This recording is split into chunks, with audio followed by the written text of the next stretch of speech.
So, I'm gonna basically throw this one over to Fornad, as Fornad wants to discuss this lovely bridge that we are joined on today. This is a very interesting bridge. It's called the Last Bridge, and it's on the river Mithapel or Horwell in Common Tongue. Either it was built by the dwarves when they first created the Great East Road, which would make it very old, make it pre-Third Age kind of age, or it was remade by the Lórien when they wanted to join the kingdoms of Cardolan and Rudar. This comes into the Lord of the Rings when Aragorn and the hobbits reach the western side of it and find that there's a green beryl, or a sort of jewel, in the centre of the bridge, which marks. Well, it was left there by Glorfindel, an elf from Rivendell, to show them the path was safe because they were being chased by the Nazgûl all the time. And that's pretty much everything. So I guess I'll hand it back to Lizzie to take us through the troll shows. So if you guys want to kind of follow this way to the side that has more trees, I would say. So that's east for any of you guys that have a compass on you. I'm just going to take you guys to the troll shores. Now, I could hypothetically add some mood lighting, as many of you know that when just in The Hobbit, that they obviously met the trolls during the night time. So I might just change it, depending on what you guys feel like. If nighttime scares anyone, then you can use /player time. But I'm thinking of just doing this amazing command here.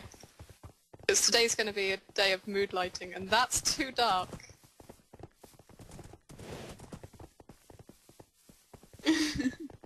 Make up your mind. I know, right? So, many of you will know that the Troll Shores had some significance in, well, more significance in the Hobbit than the Fellowship, but in the Fellowship they do also pass by it. They were kind of known as Mr. Bilbo's trolls, so to speak. And so, if you guys would just like to carry on following, we're going to take a shortcut off of the path up towards the... It's kind of a mountain, more of a hill. So, if you guys are not following too much ahead between these trees over here, we're going to head up, and it's going to be a bit parkoury. So if you guys can't climb hills, then have fun, and /call me later. But anyway, getting on terms of lore, you may remember that there's obviously 3 trolls. Now these are called Tom, William and Bert. Now what confused me as a kid is that William was also nicknamed Bill Huggins, and that's kind of confusing for anyone that doesn't really do well with new names and books. So that was always fun for me as a kid. But basically, you may remember that in the book, they kind of, after doing the path for so long, they were running low on food and they didn't have much supplies. So when Thorin's company and Bilbo saw this fire, they basically thought, well, regardless as to what it is, we should steal from them. So taking their trusty little burglar, they basically asked for him to try and see what was up and to try and see if they can find some food. So what does he do but discover 3 trolls that are pretty hungry, that have had some sheep but not for quite a while, and would practically eat anything. So it basically ends up with them all being captured, and it's not until after quite some time does Gandalf appear and basically save the day, as he had been on his own different adventure for quite a while. They're pretty pleased to see him, and he basically confused the trolls by throwing his voice and making them believe that they couldn't decide on how to cook the dwarves and the hobbits, and so they carried on talking till daytime. And all good wizards know that if trolls are out at day, they turn to stone. So you may notice that these are made of stone. Now, these trolls were made by various staff, including Bev's Demon and Credo, if I'm correct. And so they're pretty nice. They've been here for quite a while now. On our second map, on the first map, they were slightly different, and it's been revamped since then. Now, if you guys would like to follow me past the trolls, we're going to head towards the troll cave that they then practically looted.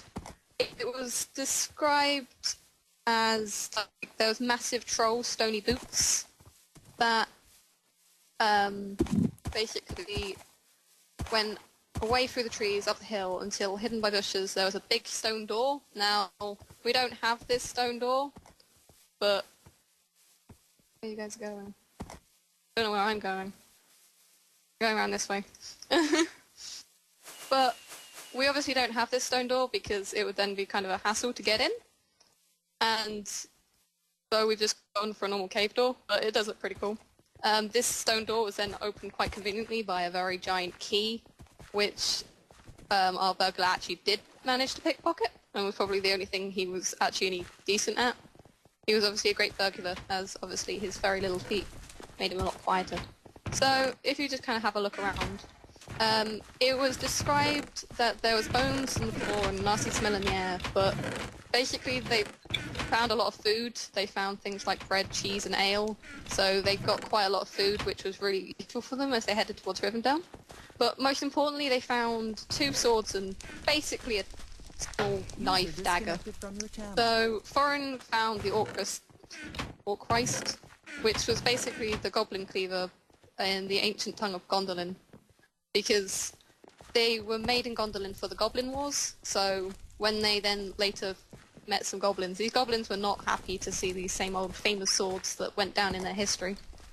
Gandalf found the Glamdring, which was known as the foe hammer that the King of Gondolin once had, and then Bilbo had a little knife, which he was able to hide in his sock.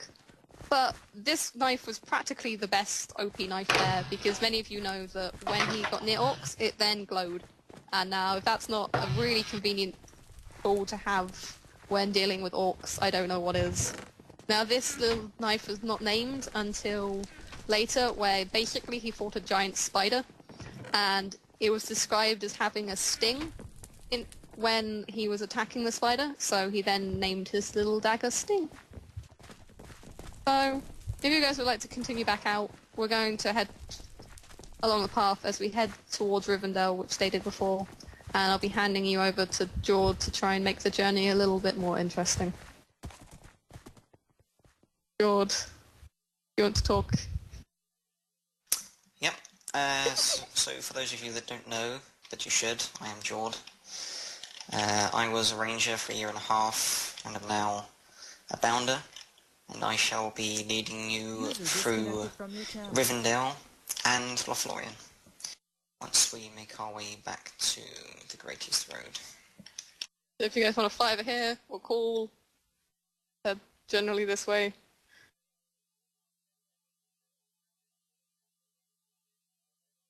I'm going to speak about the lore and hope I don't run out of lore before we actually reach Rivendell.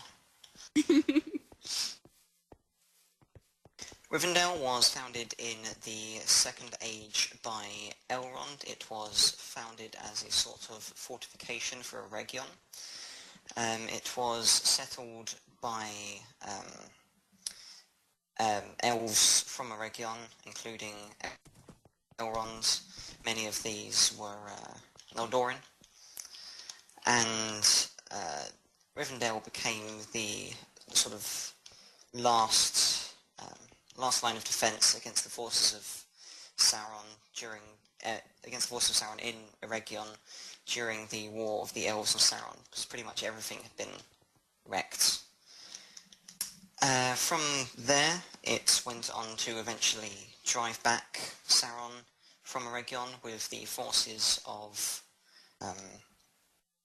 Lindon, and it also, I believe, had support from Numenor under Tar something or another.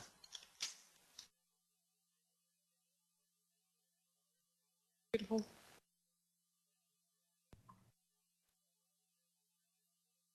I believe I will just add that the Admiral was Kiriato, but I can't remember what the king was. Find the king just a second, actually.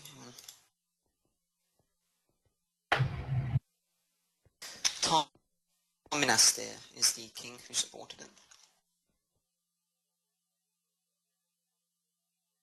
Beautiful.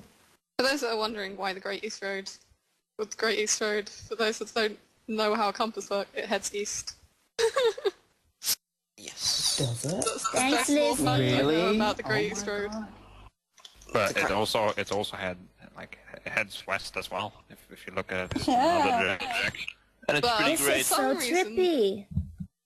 It It's doesn't called the get called Great the East West Road Road. because it took people east. People travelled east on it more than they travelled west on it. But it still I went want to see westward. some statistics Except for in the that. Third Age when all the elves were going west to cut off. Oh, brilliant. I think sod off is definitely one way to describe it. Because the elves were fed up with Middle-earth, and they didn't want to hang around anymore, and they decided, screw it, we're going to Valinor. I'm sure you're going to tell us all about that when we actually get to Rivendell on this really long path. Yes, because I don't want to... Are they gonna have them stuff?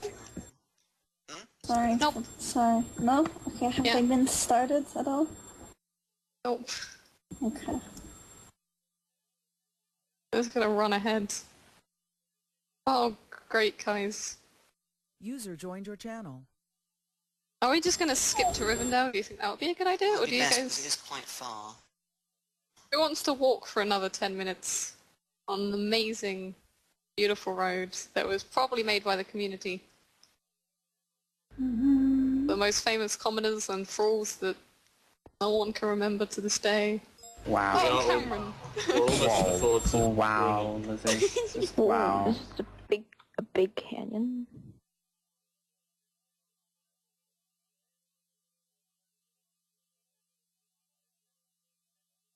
Some of you may also notice that if you weren't in the tour before, I'm just going to talk about them again, but these little footprints were placed in by Finrod, and basically they lead the Fellowship route. So if you guys are ever bored and want to travel the Fellowship route, these go like quite across the map so far, and they kind of stop User at joined Rivendell your and then channel. continue on again. But Did you guys redo them? yeah, and we've also added some things that are more lore appropriate to the route. It's great. Oh, okay. It's also very convenient for the audiobook that we do, and there's going to be another audiobook next Friday for those that are interested. I'm gonna leave. I thought. We're not even at the Forza Brunnen yet, for now. We are, George, we are. Oh, we are? I'm Yeah, just you're at the really back. far Oh, there we go, behind. now I see it. Do you anyone want to talk about the Forza? Why am I... How do I end up at the back of the tour? Because Never mind. I ran ahead. So, for those of you that are at the Forza Brunnen, or are crossing the Forza Brunnen, or have crossed the Forza Brunnen, these are the Forza Brunnen. They act Well. as... Well, Thank you, George. Sorry. wait, where are we again? Didn't quite catch that. This acted as a sort of defence system for Rivendell. It was one of the only passes through the valley, and it meant that the elves of Rivendell could hold off any invaders from here. It is also the place where Frodo passed into Rivendell on the back of Glorfindel's horse, and where the Nazgul were washed downstream by the water. From there, the Nazgul actually ended up losing their horses and were replaced with a much more badass mount in the form of the Fellbeast, which caused significantly more issues than horses would have done in the later days. Yes, the Forza Brunnen, very important location. Yeah, the Fellbeasts are the giant black... I say giants. Some User joined your Fellbeasts are channel. Slightly dragon-like creatures that the Nazgul ride. Things that scream quite loudly. Most people think that that's the Nazgul themselves. But that would be wrong. No, they're not dragons, but they're dragon-like. There's not actually very much information User on joined your exactly where the channel. Fellbeasts come from. It is thought that the Fellbeasts could have come from the Dark Land, but there's User left also your seen channel. people... I've also seen some mention of the Fellbeasts being hunted by... not Tolkien, Valar of the Hunt, I can't remember his name. Boromir. Yeah. Boromir hunted Fellbeasts in Middle-earth. And I believe they were also mentioned in sort User of the joined south your Middle-earth, the Harad and Rune sort of area. But there's not lots of information on them.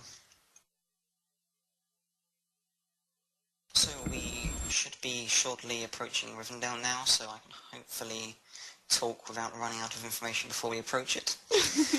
Rivendell had some very strong links with the Kingdom of Men in Middle-earth, because Elrond was the brother of Elros, who was the first king of the Númenóreans, and his descendants became the Gondorians and the Arnorians, and particularly the Númenóreans.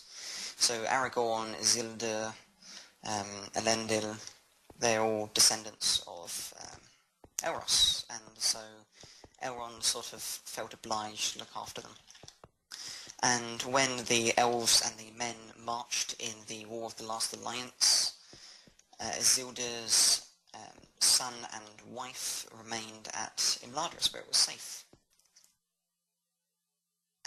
After the, well, as you all know, in the War of the Last Alliance, Isildur cut the ring from Sauron's finger using the shards of Narsil, but Isildur's father, Elendil, and Isildur's brother, Anarion, unfortunately died in the battle, leaving Isildur as king of Arnor and Gondor.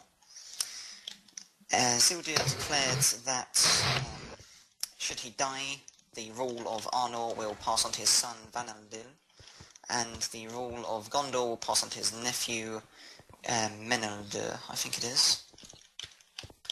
Unfortunately, on Isildur's journey to visit Rivendell, he was assailed by orcs, and the Ring of Power was lost in the river. But fortunately, the shards of Narsil were recovered and passed down through the families in Rivendell. Through the families in Arnor. Probably worth mentioning now also that I mentioned before that Arnor was given to Vanaldil, and Gondor was given to Meneldur. There was also rules later instructed that one man was not allowed to rule over Arnor and Gondor, so the two kingdoms remained separate. So to rule over Arnor, you had to be a descendant of Vanaldil, and to rule over Gondor, you had to be a descendant of Meneldur. And Aragorn was of Valandil, which is what caused some of the, use the word drama, when he came to claim the throne of Gondor in the late Third Age. Rivendell had very strong links to Arnor for the duration of Arnor's lifespan, and it aided a lot in the wars with Angmar.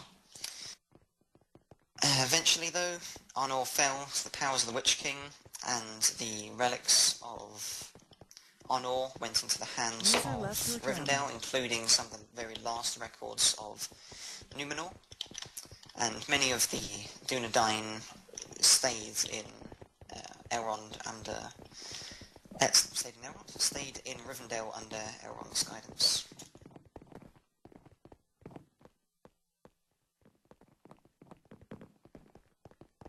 User joined your channel. We have now arrived at Rivendell, for those of you who are slightly blind.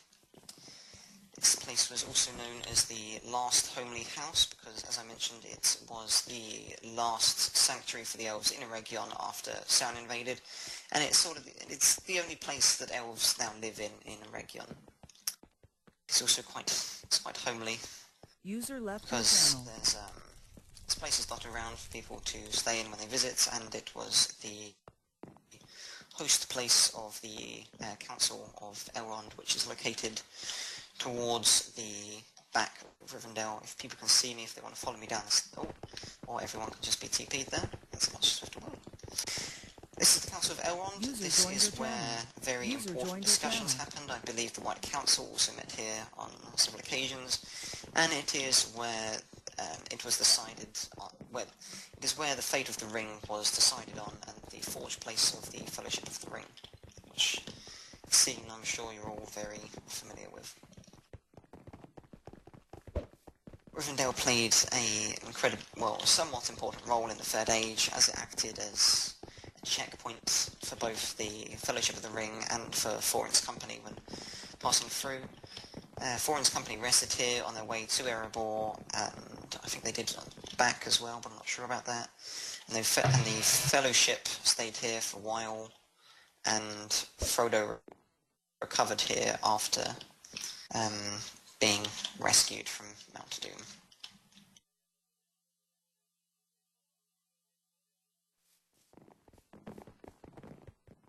Question? Go ahead. How many elves lived in Rivendell? A proper number really isn't ever given, but it can be assumed that the number of elves sort of declined as it moved further into the Third Age. There would have been higher numbers in, well, when it was first established, obviously, when Eregion was being wrecked by Sauron, because it's the only place they could really go other than Lindon. The numbers would have been much higher, but in the later times it wouldn't have been a lot of people. Most elves at the time were migrating to Valinor. I should probably also mention Elrond's family. Elrond had 2 sons who were twins, which are... The names have suddenly gone from my head now. Elodan and Elrohir. Yes, that's it, Elodan and Elrohir. And his daughter, who was Arwen, who was said to be the fairest of all the elves. Elrond's wife was Celebrian, and she was the daughter of Galadriel and Celeborn, the Lord and Lady of Lórien.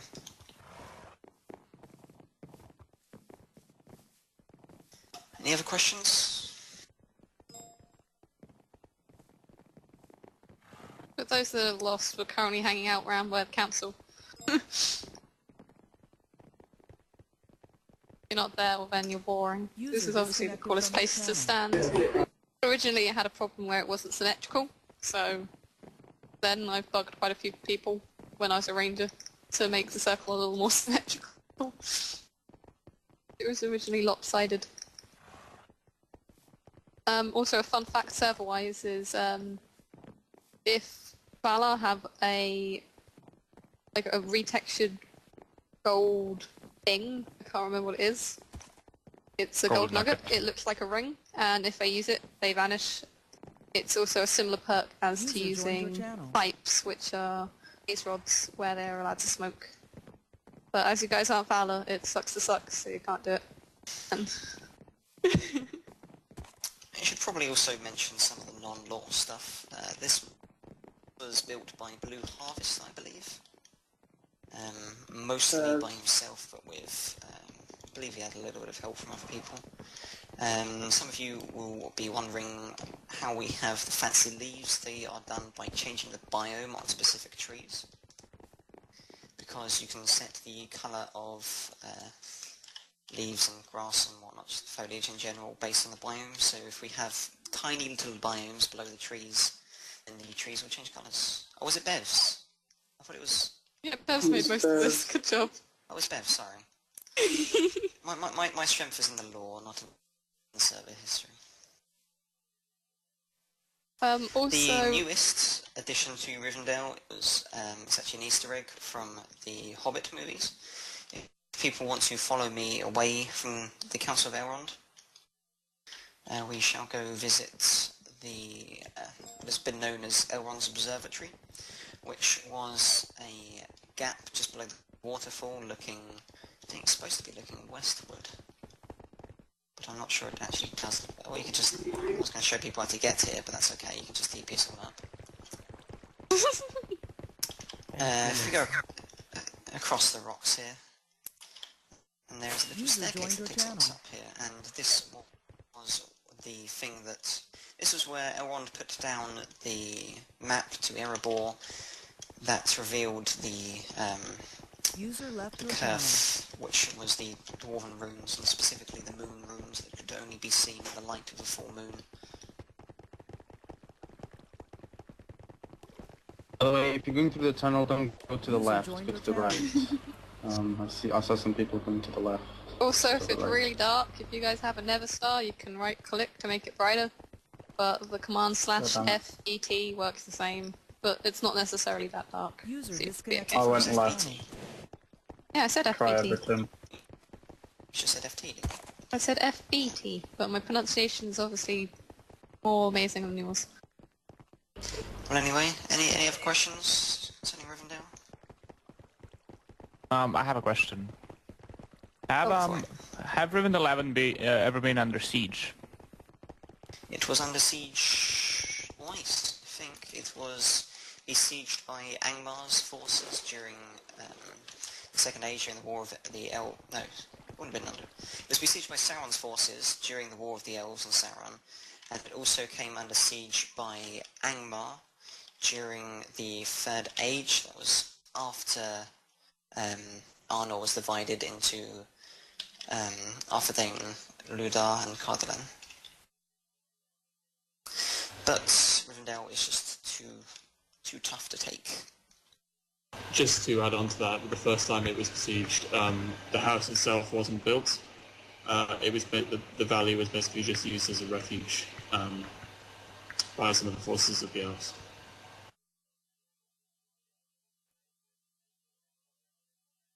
Right, thanks. Okay, so I believe we're now moving on to Farbad with Ego. Now, Hello.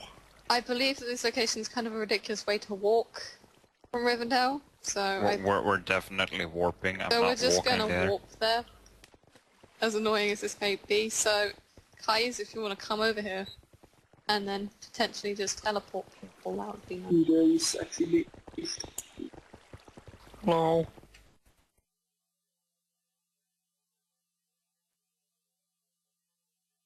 Ouch.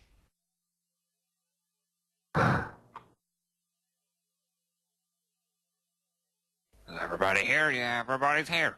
Alrighty then. Farbad.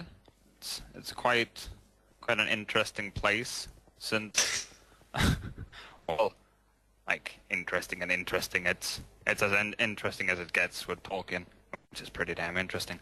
Well, basically it started out as a small logging camp, like a small little colony by the Númenóreans.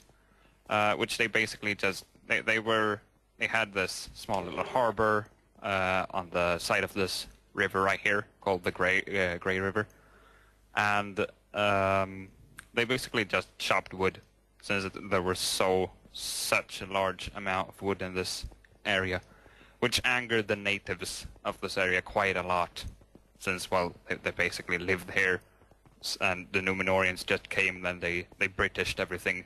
Just coming there and saying that we own this, you don't have any right to your own land. And, well, they basically took it, chopped down a lot of wood, and the natives got really angry. So they started sort of slightly attacking the logging camps they had, which meant that the Númenóreans had to build a bit more defensiveness. George, don't get offended. Which started out, like, they started building this nice wall they have around the Farbad. Well, not the entirety of Farbad, since Farbad only was a small port at the time. But the more the logging camp grew, the more the whole defense grew, as did the city. And when Númenórean fell, as Jord explained earlier, and when Arnor and Gondor formed, they basically needed quite a solid connection between the two kingdoms, and therefore they started building the bridge that goes over the ford, which, well, let's just say it helped quite a lot in the whole growing process of Farbad, since, well, a lot of trade just came through Farbad. And the thing about trade is that this city basically lived on it when the forest ran out. So when the Great Plague hit Middle-earth, it didn't directly kill all the people in Farbad, but it killed all the people that Farbad traded with. Well, not all, but quite a lot of them. Which meant that the city that relied on trade just didn't have any trade, which meant that people started leaving. And it soon grew quite empty and not such a nice place to live in anymore. And that's pretty much the lore I know about Tharbad. Server-wise, it like not really that much to say. It was ruined by Credo some I think like 7 months ago. User joined your channel. I can just say that I did a lot of ruining, which I'm quite proud of. I think I might find a ruined house, but not really that much more to say. It's ruined in the same way as we're ruining Osgard right now. We're basically, we built finished house and then we just ruined it. And that way it looks a bit more realistic since we don't start building a ruined house from the beginning. Any questions? Yeah, in a couple places around the city there's like tents and stuff, so did people still like live in the city but just like chill there? Well, yeah, basically. They, like, in the same way as homeless people live out on the street, they lived here. It was a nice place since they could get roof over their heads, and they could live pretty pretty safely, even though it wasn't really, well, how do you say, even though it isn't really that like, god damn my English. Anyway, yeah, since, well, like, still, a lot of people lived here, but they didn't really have any administrative, like, any administrative overlords, if you were to say it like that. Wait, let me check. Someone said something in chat. What age was the city built? I'm not directly sure, but the city grew, like, it wasn't really a city. Well, around the same time that Arnor and Gondor was founded, which I think is around the Second Age. Yeah, as Fortnite said. Any more questions?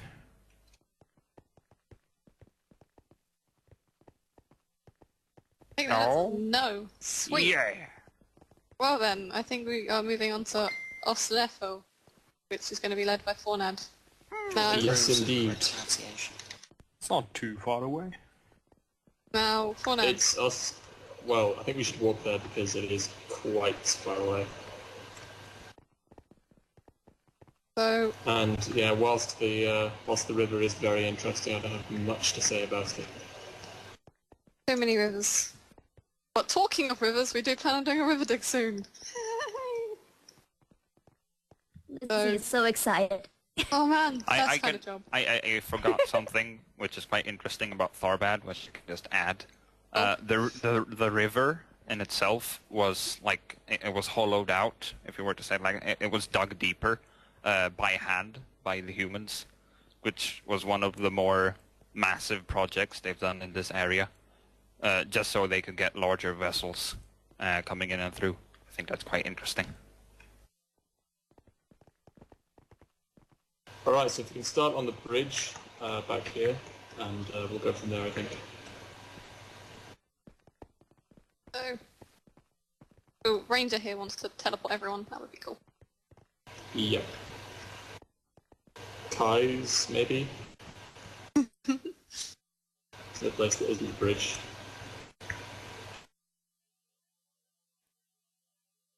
Alright, is that everyone? Seems to be. Let's just go with it. Okay, so after the War of Wrath, which was at the end of the first stage, many of the exiled Noldor elves came east from the ruins of Lórien and created two kingdoms. Lindon, a coastal kingdom whose capital was at the Grey Havens, and 700 years later they founded Eregion, which is a kingdom in the foothills of the Misty Mountains, and its capital was Ost-in-Edhil, which is this place. It lay at the confluence of two rivers, the Saranen, also known as the Gate Stream, and the Glanduin, which translates to Border River. And the Glanduin is called Border River because it formed the southern border of Eregion. So Ost-in-Edhil was located right at the very southern border of the kingdom. Its name means Fortress of the Elves in Sindarin, though its inhabitants, being mostly Noldorin and therefore speakers of Quenya, probably would have called it Arta Eldar, though I'd probably have to check with Finrod on that one. You can see that its name has some justification It's more akin to a fortified citadel than a city. Now, this place was originally founded by Galadriel and Celeborn before they later went on to rule Lórien, and under their rulership, Ost-in-Edhil grew in importance and traded with both the Númenóreans in Tharbad, where we just were, and the dwarves of Khazad-dûm, which later became known as Moria. Though it might seem surprising that the elves would trade and have a good relationship with the dwarves, the Noldor were perhaps, you could say they were perhaps the most dwarven of the clans, or dwarf-like. They were great at crafting, great at smithing and fighting, so it was perhaps inevitable that they would form a strong alliance. Indeed, when Galadriel and Celeborn travelled to Lórien, they went through Khazad-dûm.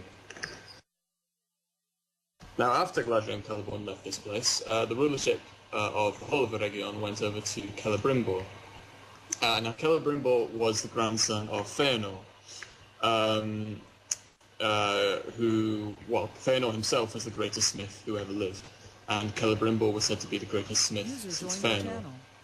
And Celebrimbor himself was the leader of a guild in the city called the Gwathi Myrdain, which translates to People of the Jewelsmiths. Celebrimbor drew the Ithildin letters on the west gate of Khazad-dûm, which the Fellowship would later pass through many thousands of years later.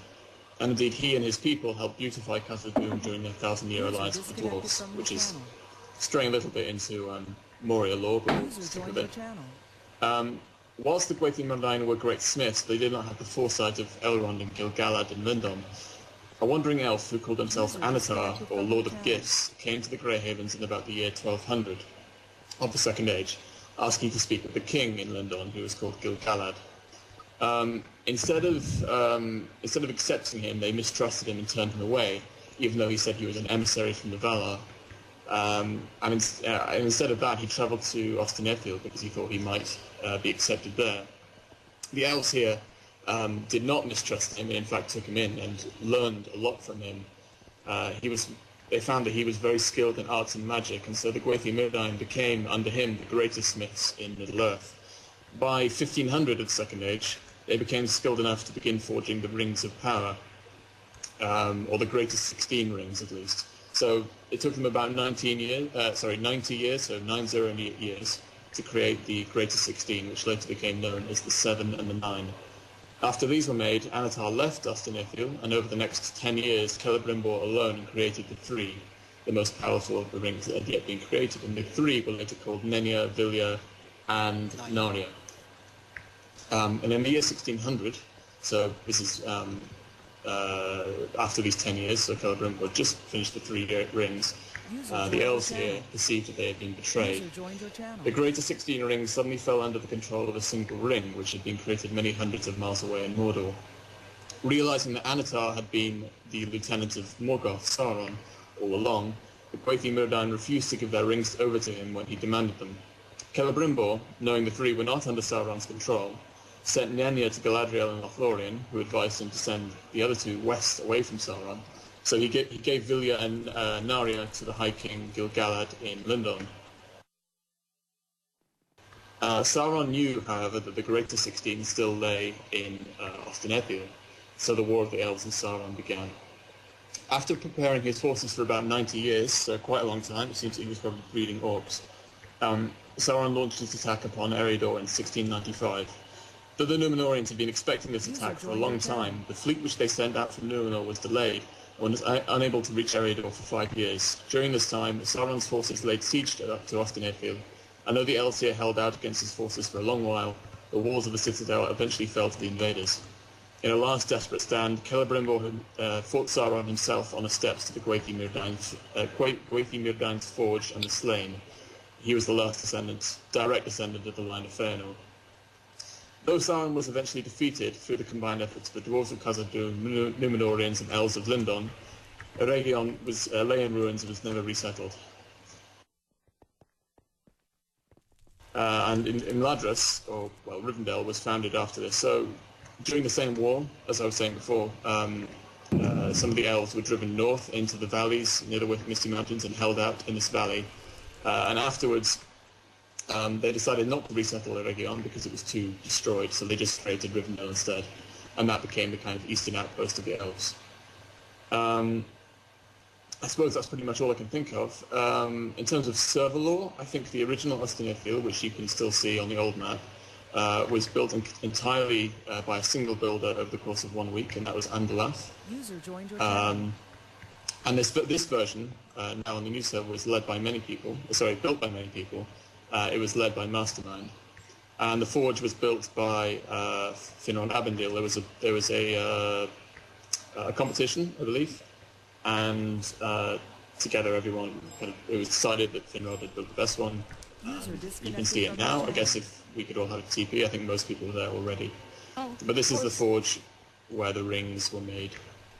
I think Ost-in-Edhil was completed on the same day I resigned from Ranger, actually, which is the 2nd of April this year.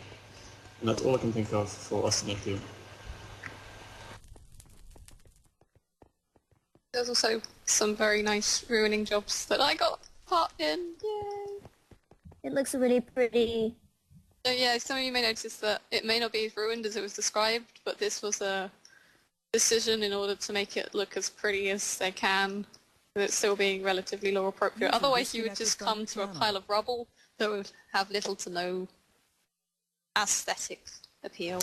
Yes, because Ost-in-Edhil was ruined or destroyed by Sauron's forces 4,700 years before the War of the Ring, which is a very long time. It's about the same time. I mean, this is ancient Egypt stuff, right? In terms of in our world, so it's very old, and indeed would be completely ruined. There'd be nothing here, pretty much.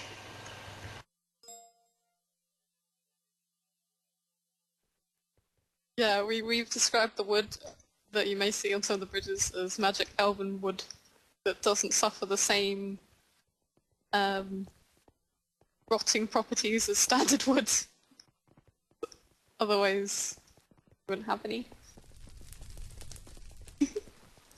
So, I believe now Forned is going to take us to Moria, and we have to do this on the old map, as many of you are aware that we don't have a Moria on the new map yet. So, we're going to end up travelling to Moria, and I believe one of our rangers is then going to teleport you guys. It's going to be very dark. You're going to want to whack up your brightness either a butt ton, or use the command /FBT, or use a Nether Star, all of which will hopefully allow you to see that little bit better. If we all teleport, actually, it would be nice if we could teleport to, yeah, I guess just outside rather than inside. So I've got a bit to say about the outside first. Okay, so we are now standing at the gates of Moria, or Khazad-dûm as it used to be known. Now here in front of us, or just behind us I suppose, depending on where you're looking, there's a large lake which has been formed from the damming of a stream called the Siranen. Now the Siranen is the one, or one of the rivers that flows past Ost-in-Edhil, and I think on the other side of the lake you can see some cobblestone. That is part of a road that runs all the way to Ost-in-Edhil. Obviously we're on the old map, so yeah, it technically does. Now in the lake there lived a tentacle beast called the Watcher. There are many theories as to what the Watcher actually was, though pretty much all we have really, all we truly know, is that it was a beast created, or that's existed since the creation of the world, and was probably the result of Morgoth himself tampering with stuff when the Valar were creating the world. So yeah, that's the Watcher and the gate itself. Now during the Second Age, I'd say about 5,000 years before the server was set, it was decided to open a way on the west side of Moria, which would facilitate contact and cooperation between the Elven Kingdom of Hollin, which was also known as Eregion, I forgot to mention that, and Khazad-dûm, as the dwarves of Khazad-dûm and the elves as the dwarves of Khazad-dûm and the elves of Eregion were great allies. So first of all, the first thing you need to know about Moria is we are kind of going through it backwards. Moria was the oldest part of Moria is on the east side, and we are on the west side. And the doors themselves were made so that their edges matched so perfectly with the mountain that when closed they couldn't be seen. The slabs, as it says on the inscription, it doesn't say on the inscription here, but the slabs were made by Navi, who was a dwarf of Moria, out of the grey material, stronger than stone. And the doors themselves were inlaid by Celebrimbor, as I said before. with a fielding, which is a material that could only be seen in starlight and moonlight. The inscription above the doors said, well, translated, it said, "The doors of Durin, Lord of Moria, speak, friend, and enter. I, Narvi, made them. Celebrimbor of Hollin drew these signs." Now, the server is set before the Fellowship came to Moria, or at least just before, so the two big holly trees are not ripped down in front of the gate. Alright, so we might as well enter Moria itself. So this is the first hall we'll come into. Probably one of the later halls that was made in Moria itself. It's got a big sort of chasm running through it. And this is pretty much taken directly from the book. As soon as the Fellowship came in, they saw these steps that ran all the way upwards, which is kind of counterintuitive almost. You'd expect stuff to go downwards, but the first thing that happens is they go up. Now, while we're walking, I guess I can tell you a bit about Moria and its history. Durin the Deathless, who was one of the first dwarves ever made, the dwarves were made by Aule, who was the god of smithing. Guys, by the way, it's a long time since I've been through Moria, so if you want to correct me, my kind of roots, then please do, because I'm kind of focusing more on the lore than the root. Yes. Yeah, so Durin founded it, and he became King Durin the First of Khazad-dûm, and he was also named Durin the Deathless. He wasn't deathless per se, because he died when he was about 500, which is very old for a dwarf.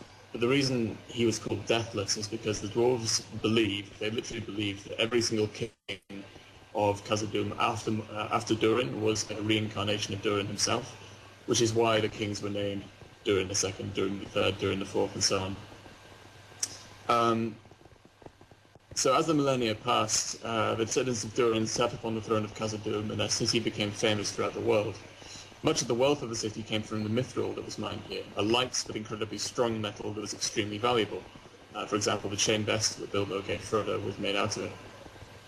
And indeed, actually, I believe the armor that the Fountain Guard, or the Citadel Guard, wore in Minas Tirith was also made out of mithril. Now, over the years, the power and wealth of Khazad-dûm increased, especially at the beginning of the Second Age, when dwarves from Novgorod and Belegost, two similar dwarven cities in the Blue Mountains to the west, were destroyed after the War of Wrath. So, its power and wealth increased hugely when all these dwarves, who suddenly had no home at all, came here, and increased its numbers, especially.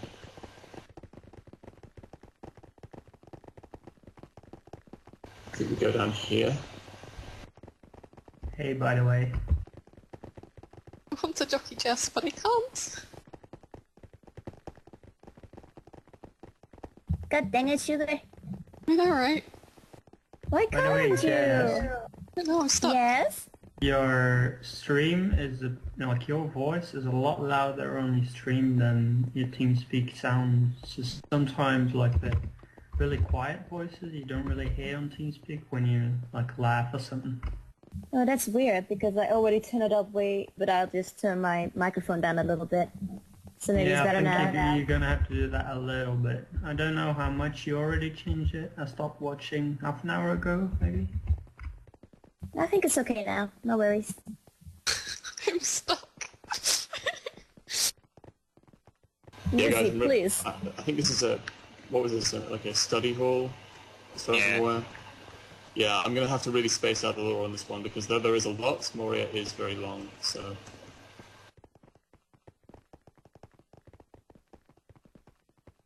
Yes, yes! Ah! Just slow down. Sorry! I can't jockey you, why? Try again. Yes. Go.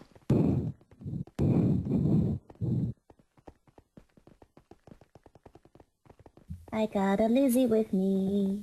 Alright, this is the first major hall that we'll see in Moria, I suppose. It's more of a cabin. But I think that mansion over there was either meant to be a barracks or a mansion of one of the Dwarven kings. I'm not entirely sure. Now, as well as being one of the oldest things in Middle-earth, this is pretty much one of the oldest things on our server. Moria has never been redone, though it will be, simply because the project, I believe, took at least 6 months, if not more, when we did it, and will probably take just as long, if not longer, when we do it again. 6 years! Exactly, yeah, it's going to take a stupid amount of time. And so, yeah, it just hasn't been redone. We haven't got around to redoing it yet. Because as you can see, a lot of the stuff that we have now is just simply not included. Like, you probably will not see upside down stairs in Moria. You won't see... It's literally that old. It's like there's stuff here that, you know, we'll pretty much only use stone, cobble, and slabs, and that's like 90% of the materials in Moria.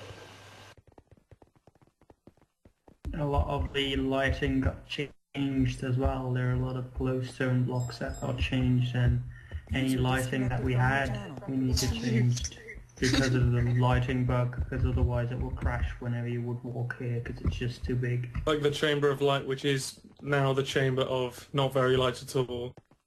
The Chamber or the of Chamber Space. of Dark. It's the spacious chamber. Mm. The chamber with the big ass shrine in the middle. Yep. There was a long time, actually, when Moria was closed due to light bugs, and I remember everyone getting very excited when it was opened again. And opened on the day I joined. It was about 6 months, wasn't it? Memories. It was a long time, yeah.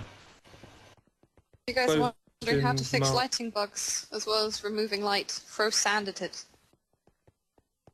Throw sand works. Yeah, this is a very logical, very impressive thing.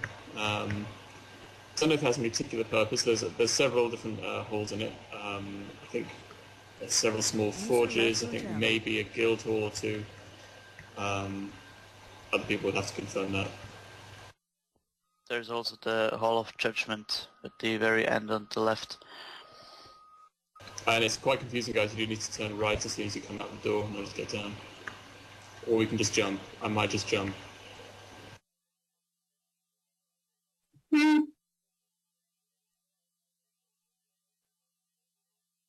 Darn, we even have a Serbian on.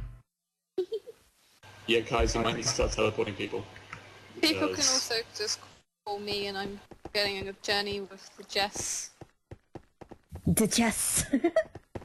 Jess is a wolf-like creature that dwells in these caves. Every day. User Every disconnected day. from your channel. I'm shuffling.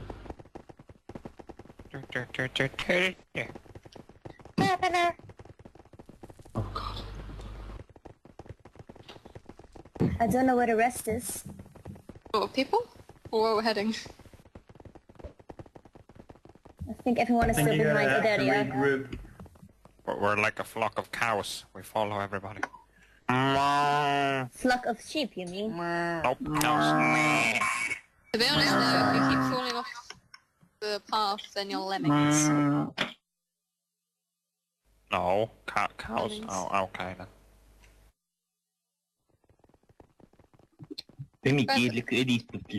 By the way, Jess, mind my head. Oh, yeah, I've something been I forgot trying to do mention, that, yes. Jump, earlier, Jess. I think Celebrimbo himself actually gave Durin the Third a Ring of Power. It's not confirmed, but I believe that's a theory anyway, which would explain. He's certainly one of the Dwarven rings. Certainly one of the rings that was given to the dwarves. One of the 7 was gifted to the King of Moria.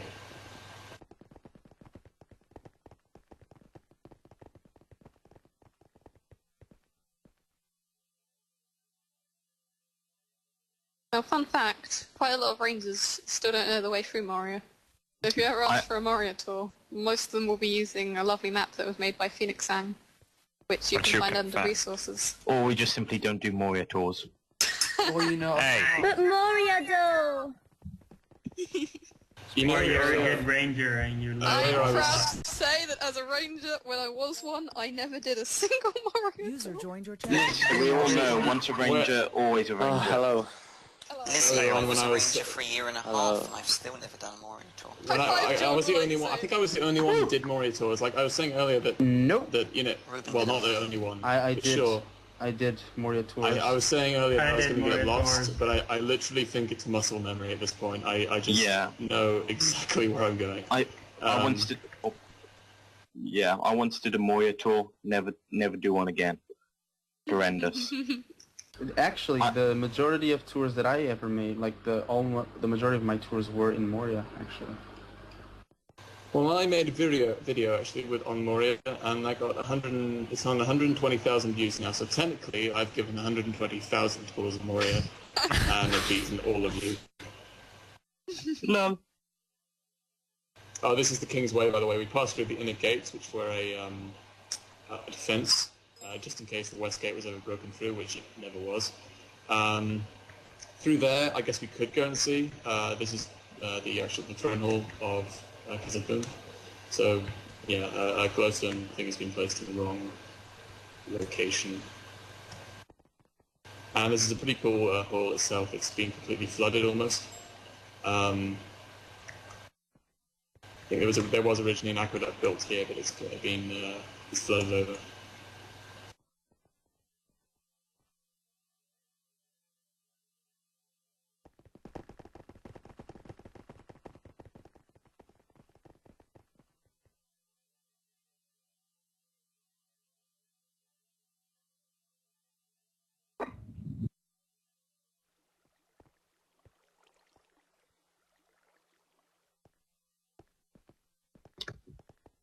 Anyone still here? Yes. Yeah. Oh, I thought I cut out then. Am I in the right thing? Total stuff. Chamber of Light, yes. This is the throne hall of Khazad-dûm. So as you can see, the walls, I think, are supposed to be inlaid. Okay, I'm wrong. Just to show how rich the kings here were. Indeed, they were rich. I mean, the kingdom of Khazad-dûm did not just include Moria. It included, Erebor as well. I mean, not Erebor as we now know it, but Erebor when it was a mining colony, but it included pretty much all of the Misty Mountains, the Grey Mountains, a lot of stuff to the east as well. The dwarves controlled a huge area of mountains at the height of Khazad-dûm's power, simply because their strength in terms of numbers and in terms of their skill in smithing was pretty much unmatched. The goblins couldn't really do anything at the height of the dwarves' power.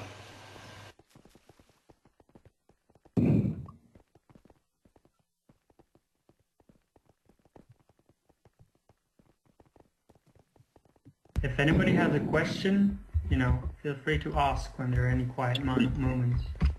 Yeah. I'm just going down the slide. We could literally just break it up for about 5 minutes now and just answer any questions anyone has, and we can just answer them the best we can while we give one out a bit of a break. Meanwhile, we can head back to the main path. By the way, guys, you might want to check if you lose people, because there are like 5. I think every hallway you go in, you lose 5 people or something. So yeah, be sure to call someone. Probably me. I kind of wish I was on Fornet's head, so it would be easier, but someone else is currently occupying my head. Yeah, I know. So rude. And I got teleported away. 50 times. I do it just in case if anyone's joining. So. Oh yeah, smart Fornet, do you perhaps also want to show people the lovely little slide that we have in here? We have a slide in here? Well, not in here, but in the Well. In the Chamber of Light. Chamber of Light, yeah.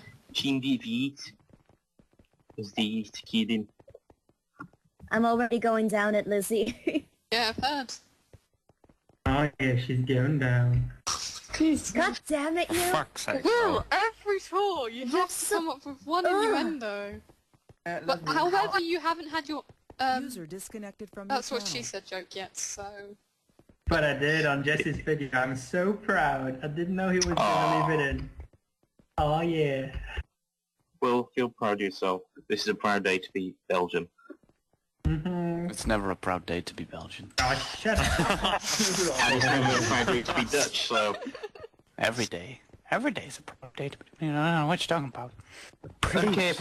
Okay, everyone, I'm going to take you to the water slide and I expect everyone to do it. If you don't, I'm going to kill you all. Jokes. I'm not, actually. I'm too kind. Don't teleport me! I'm like a psycho. Teleported, yes. If you don't want to be teleported, leave the tour quickly now. Go, go, go, go, go. I'm going to give you 5 seconds. 5, I was not in anyway. 3, 2, 1. Banana! Oh, I lost my ride. Banana. No, I said banana, not banana. So if anyone's lost and they're There's a not bunch in of the people yet, downstairs. /code join again. Go, go, go, go, go. You want to wait until it clears Oh up. my god. This is just like a sludge. I'm winning! There you go, Jess, plot twist, Jess is actually winning. She wins life. I like this. I am already down. Mr. Were-Rabbits, you're going the wrong way. Sweet hacks. Up here. Elite hacks. La hacks. Not even.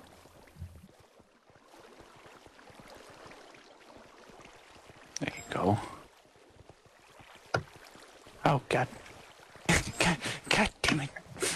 You're the worst, Were-Rabbits. The worst. Yeah,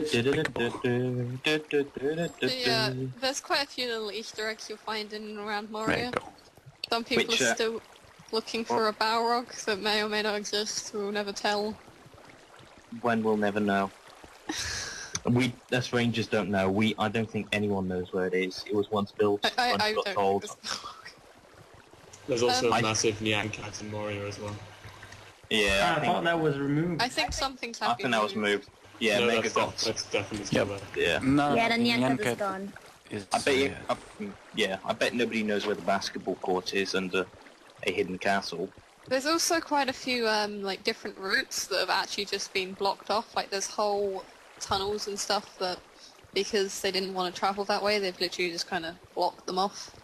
If people, like staff, had compasses, you can go around and just find random little places that are no longer used. There's also a couple of routes that were blocked off because people used to try and race through Moria, and there are certain routes that I think one of them annoyed Megawatt so much that he just blocked it off, so people couldn't race through that bit because it was such a shortcut. I don't remember this. Talking to him about it Well, a week ago. We basically built all the little troll caves and tunnels, so I think it's still possible to go from the east side to the west side of Moria just via troll tunnels. I don't know. It was possible before. Was originally. Yeah. A lot of goblin tunnels will close because of the lightning bug as well, so it might have been...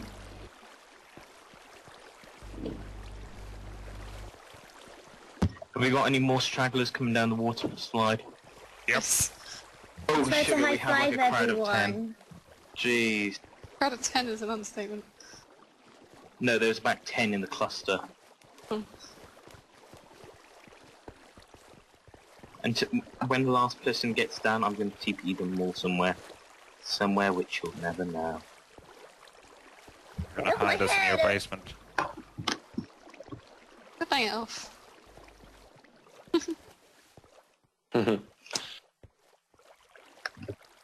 User joined your This is the channel. worst water slide I've ever been on. It's not even exciting. Bullshit. No. Well, you go, everything is not exciting when you can think about it. I mean, what kind of quality is this? I'm just stuck inside Darth Ragnar. What? I don't like it either. You User left your channel. it's, Are you you sure have you're to not be a very enjoying lucky yourself per- being stuck in Darth Ragnar? You got to admit, you're a very lucky person. He never lets anyone. So, So anyway, where are we continuing on to? the other side of Moria? I'm sure. Anyone want to lead that way? I can TP everyone somewhere safe. I can lead everyone. TP everyone to me, Fine. because this is where we were, or Smith, or Scarface, or... No, I wasn't done yet. Whoops. Alright, on we go. Whoopsie daisy. Now, as we'll see in this hall, there's evidence that something a little bit terrible happens in Moria Avery, later on. But I haven't quite gone to that yet, though I'm about to. Now, in the Third Age, though the wealth of Moria, I suppose, remained untouched, they still had loads of mithril and gold and all sorts. The numbers of dwarves themselves began to decline. Now, there are several theories as to why that happened, though it's potentially the men that they were trading with for food began to move away from near to Moria. so due to increased goblin numbers, so they had less food, because obviously they couldn't grow food inside Moria itself. But regardless, the numbers did begin to decline, and the dwarves began to mine deeper and deeper from Mithril. Now, as you know, mining deeper is not always the best idea, because they awoke something beneath the mountains. Now, what they awoke, of course, was the Balrog, and the Balrog, for those of you who haven't read the Silmarillion, they were once about 7 to 9 Balrogs. Tolkien never really made his mind up. And though only one of them survived the ravages of the War of Wrath. The one that did, of course, came all the way east and hid itself beneath the mountains and stayed there for thousands of years. I mean, I think Moria itself, well, it's called Durin's Bane indeed. Yes, Moria itself was inhabited for about 6,400 years before it was finally abandoned. And it was abandoned, of course, because the dwarves themselves could not stand against the Balrog, it being a being of shadow and flame from the first age that even the elves had a lot of trouble defeating. So, yeah, it killed Durin the Sixth, and later, a year later, it killed his son, Nain the First. As a result of this, it was called Durin's Bane. And the dwarves were forced to abandon their ancient home, and the city stood dark and empty for about 500 years. The Balrog alone lived here. Now, I'm not sure where to go. I think it's... Do we turn right? Yeah, it's right here. We're just standing. Yes. Right here or here. So yeah, during this time it gained the name Moria, which means Black Pit or Black Abyss in Sindarian. Before then it was never called Moria because it would have been offensive to the dwarves. Yes, any variants you can find in the thesaurus on the name Pit or Chasm or Abyss.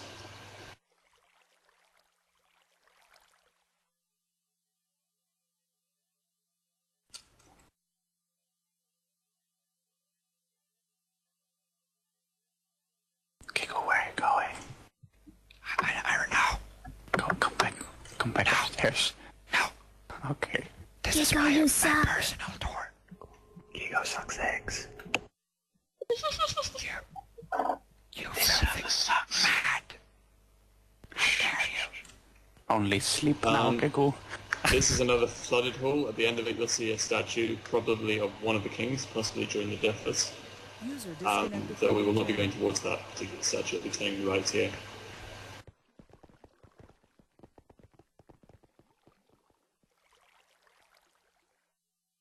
But you missed the tombs. That statue freaks me out. Ugh. Manly statue. Such creepy statue. It's not a shark, you stop. It looks a bit like Genghis Khan. It's not a shark. Damn it, guys.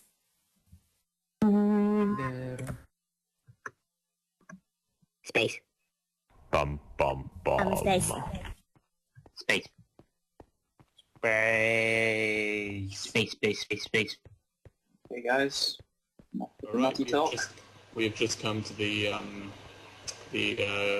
guardhouse, or this was called the guardhouse, and this is where the Fellowship came to, and Gandalf forgot the way, didn't quite know where to go, so I guess it's appropriate then, therefore, that we gather here and just make sure we have everyone before we continue. Yes, it might have been called Durin's Crossroads, I don't think it was ever mentioned.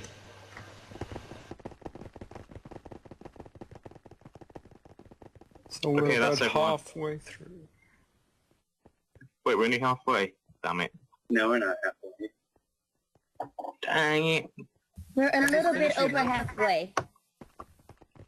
Only a little? No. Yeah, when we were in the flooded room, it was halfway. Dang it. Have you already finished all your lore? No. I'm about halfway through as well, so I'm timing it quite well. Are you now? Applause. Applause. I need someone's head. Whoa. You can have my head if you want this. You can have my head any day of the week. Oh my god. God damn it, Gigo. You made it sexual innuendo when it was never meant to be. That was Avery. Oh, Avery. God dang it, Avery. Stop sounding like Gigo and then making it sound sexual innuendo. That sounds like a tool, man. Lizzie will totally never get. Gigo. How do they sound like me? I don't understand. Freaking Kai's always Gigo, messing what? up. God, Avery, God.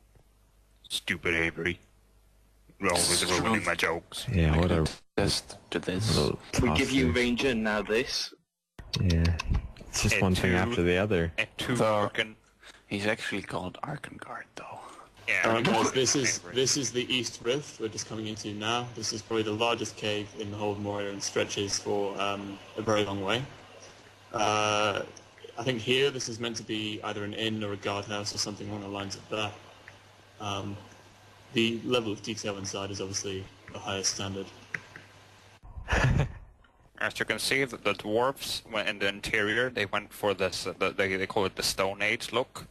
Basically, they thought that you know the whole thing about support pillars and stuff like that. They didn't need that. They thought like physics. Yeah, we don't need that. It's very original concept. Yeah. Very open concept.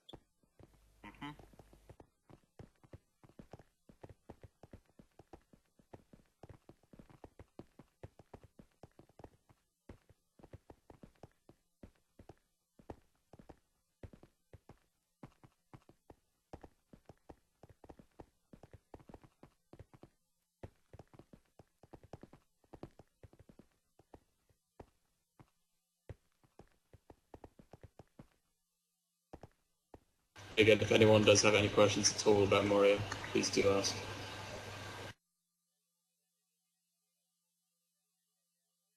I have another one. How long did it take for the dwarves to actually build it to be as big as it is in the movies?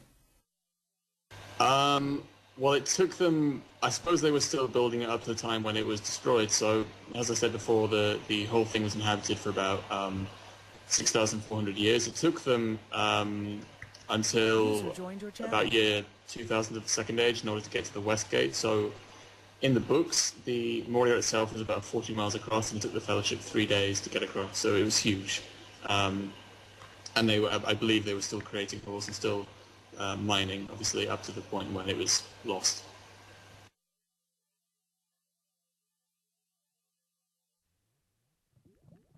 And you're complaining about those 6 months, eh? Well, you'd be complaining about it if you were the one digging out the holes by hand. Oh, I know. Oh, I know. No, I wouldn't be complaining. It was wonderful. It's probably really good when it's finished.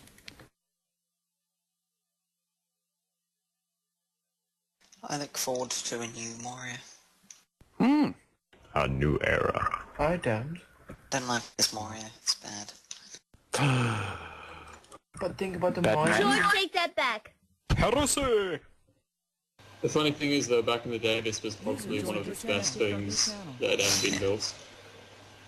Anyhow, where are we now? This was the pinnacle of architecture in Minecraft back in the day. This actually was, like, back in the day, this was incredible. Back in the day. Back in my day! This is a minor forge, again, with the magical wood. The dwarves also have Oh yeah, all the way back there. the magical lava that didn't ever get cold somehow. Or the magical molten metal. Dwarf engineering. It's the best engineering. Alright, let's keep going, because this is not the most interesting one. User joined your channel. User left your channel. So yeah, as I was saying before, the Balrog did live in here for about 500 years without anyone, because I suppose everyone was a bit too scared to come in. But about 500 years before the beginning of Fellowship of the Ring, or beginning of War of the Ring, goblins from the Misty Mountains began to enter Moria. They were attracted by the riches and by all the weapons and armor that could be found inside. And at the same time, they began to worship the Balrog as a god. User disconnected from your channel. Though the orcs' numbers were greatly reduced in the Battle of Nandahirion or the Battle of Azanulbizar, that's the one you see in The Hobbit for those of you uninitiated in Tolkien lore. Though, yeah, those though a lot of them were lost, their numbers were still pretty high, as could be seen when the Fellowship came in, and about 10 million goblins came after them. But the reason, actually, even though the dwarves won the Battle of Nandahirion, they lost, well, A, they lost so many dwarves, and B, when I think it was Thorin and Dane, like Thorin and Dane both saw the Balrog through the East Gate and decided not to enter, which was probably a good decision on their part.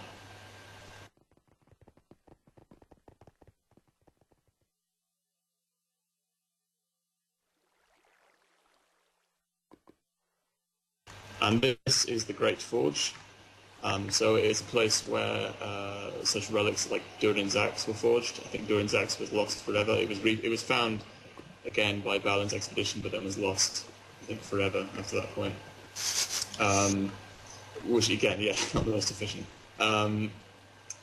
So yeah, this, again, if you look in the wall here, this is something that you would have seen. I don't know why it was so popular, this effect, back in like beta Minecraft.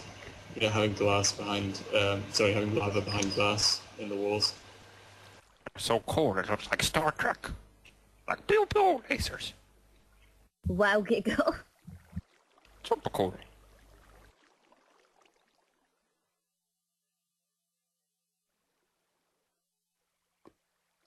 Probably a pretty difficult decision for Thorin, actually. He had the choice of either taking on a dragon in Erebor or taking on a Balrog and some goblins in Moria. You know, I would choose the dragon any day. Yeah, definitely. Yeah. You just need to be a good archer to kill a dragon, but you kind of need to be a Maya to kill a Balrog. Or one of the elves of the first stage who are so OP. OP enough to be resurrected.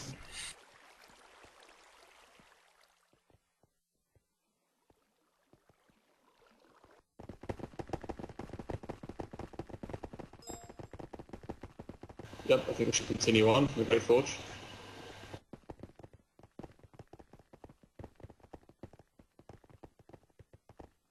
I don't have any questions so far.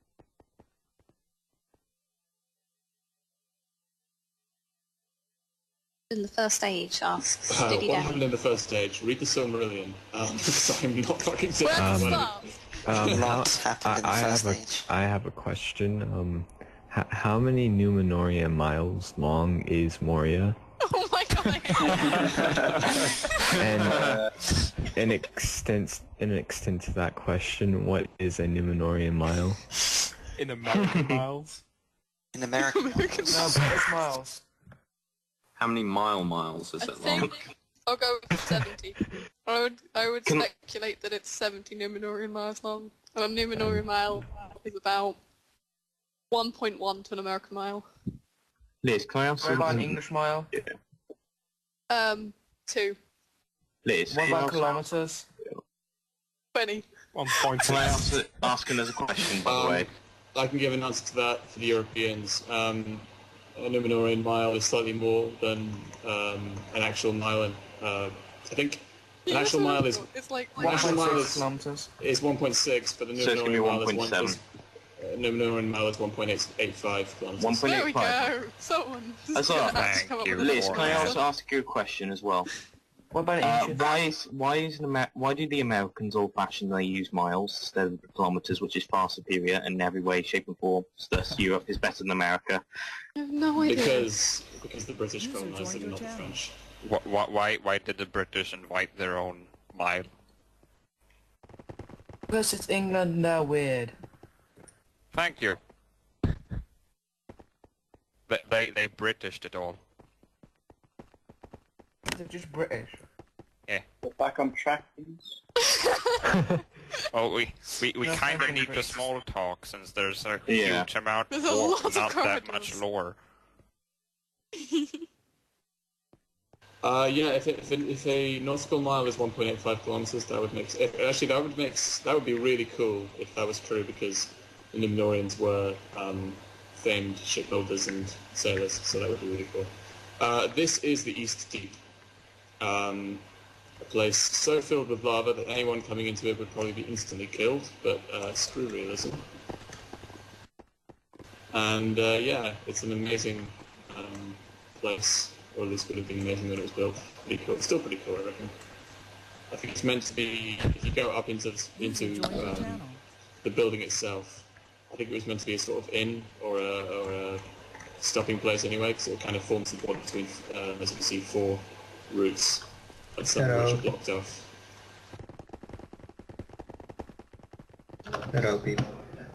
Hello. No! No, Jess, what happened? Someone kicked me. Oh my god, who? Because I was like, it's hot in... Because I was like, it's hot in here, or is it just me? And then I got kicked, like, just you. God damn it. Right, let's see who it is. Wait until the stream shows. Wait until the stream shows. Just you. Scumbag. I blame Shen. God damn it, Shen. It was either Shen or Gundra. I feel like it might be Shen. Gunda. Gunda, why do you do it? Shen, if it was you, that's power abuse. God damn it, Gunda, it's worse than me TPing all the druids into fire. Where are you guys at? Lava. I see lots of lava on a bridge, and... I think we should tell a lot of people... It's the east deep, I think. Oh, you're in Moria. Oh, you guys are still there. That sums it up. People move to the tour! So, Kai, since you're leading the tour, would you like to teleport people over to this lovely pile of lava where me and Fornad are? Actually, something to mention about this place. It's called the East Deep, and unfortunately, due to the high restrictions we have with Minecraft, we would otherwise have, we build Moria the way it should be, which is it should have been 7 levels and 7 deeps. The way that works is the 7 levels are above the height of the East Gate, and the deeps are below. But that would require a ridiculously high height limit, and we unfortunately don't have that. So, with Moria 2.0, we will have double the height limit that we had before, so we'll be able to have, halls on top of halls, which will be pretty cool, but unfortunately we won't be able to have 14 separate levels. When Moria was built, the height limit was 128, wasn't it? Yeah. Yes. Oh, wow. That's why it's so low. I was wondering. And there's a reason we can't have the whole chasm under the bridge of Khazad-dûm. This is why we can't have nice things. Because of people TPing you all into fire. You can never have nice things. I can have nice things if I want. No, you can't. You can't because you're from Essex. Nice things! Shut up, Jess. Same as George. Both can't have nice things. George has a fan club though, so... Lizzie? Oh yeah, he does. Nice. Lizzie? Yes. It's time to start a revolution of nice things. Nice things. I think we need to go, Shoes. make some nice things. Like Just girl-only unicorns. jobs. This Unicorns and cupcakes and rainbows and everything pink. I have a question. What happened to Moria after the War of the Ring? It was reclaimed in a 4th age. Well, by during the Seven and last. Could everyone be quiet unless your name is Fornad? Thank you. I was going to get onto that at the end, but I might as well answer it now. After the 4th age, or after the end of the 3rd age, obviously the Balrog was dead, and there was nothing stopping the dwarves from reclaiming Moria. So I believe it was the son, well, it wasn't actually confirmed whether it was the son or one of the many descendants of Dain II, who was king of Erebor. But one of his descendants reclaimed Moria and became Durin the 7th. That's pretty much it. There's not much else to be said about that. Tolkien didn't really include. The only other thing I would say is that Durin the 7th was known as Durin the Last, so it's assumed he was probably the last king of Moria, and it's assumed that what happened to the dwarfs is eventually they dwindled away until they were virtually nothing. The main reason for this, I'd say, is because apparently for every 3 men there's a woman, so there's really imbalance in gender, and also the fact that less dwarfs want to have were interested in making children, as they were more focused in fortune and combat those pesky dwarves. Actually, the reason that doing the 7th was known as doing the last is because doing the 8th was transsexual and became known as Diana instead. God damn it, George. Right, this is the ignoring that, this is the 21st call. Welcome, everyone. That's not quite appropriate. Yeah. The 21st... I'm letting you know how accurate that is. The Fellowship stayed in here for a night. It's one of the more impressive halls in Moria, and yeah, being called the 21st hall, that gives you an idea. There are at least 20 other halls, big halls like this in Moria. And we're now heading towards the Chamber of Muzzable, which is probably one of the more famous rooms in Moria. And as you can see on the left and right, there is some lovely buttons placed out like a console, which they do absolutely nothing. Wink wink, nudge nudge. Okay, so this is the Chamber of Muzzable. Now, 12 years before the events of the War of the Ring, or the events before the Fellowship came here anyway, an expedition from Eregion led by Balin, who was one of the company dwarves and the hobbits, attempted to regain Moria. The colony was successful at first and killed a considerable number of orcs, and they took many of the eastern halls and found many of the lost treasures, such as Durin's axe, as I mentioned before. They were, however, defeated eventually and slain by the orcs about 6 years later.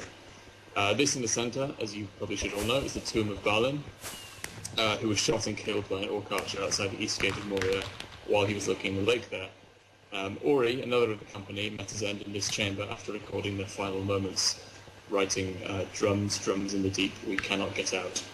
This chamber was originally used for records before it became a tomb, and Muzzable means records in Kuzdor, the Dwarven language, which unfortunately we don't have much of. There are only about, I believe, 30 or so words actually recorded for Kuzdor, which is kind of a shame, because it would be nice to know more about the dwarves.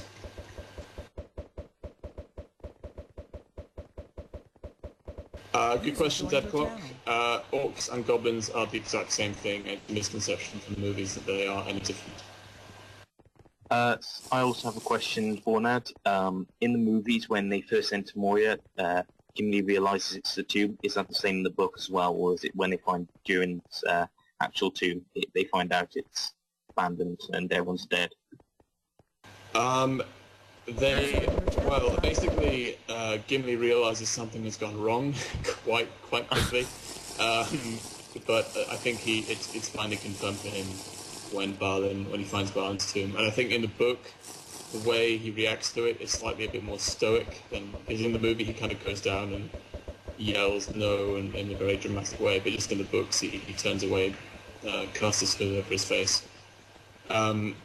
which is a bit more appropriate for the dwarves in their kind of way of acting. So yeah, this is the stairs that lead down to the second hall. You will remember this, pretty famous in the movies, the whole don't touch the beard sort of thing.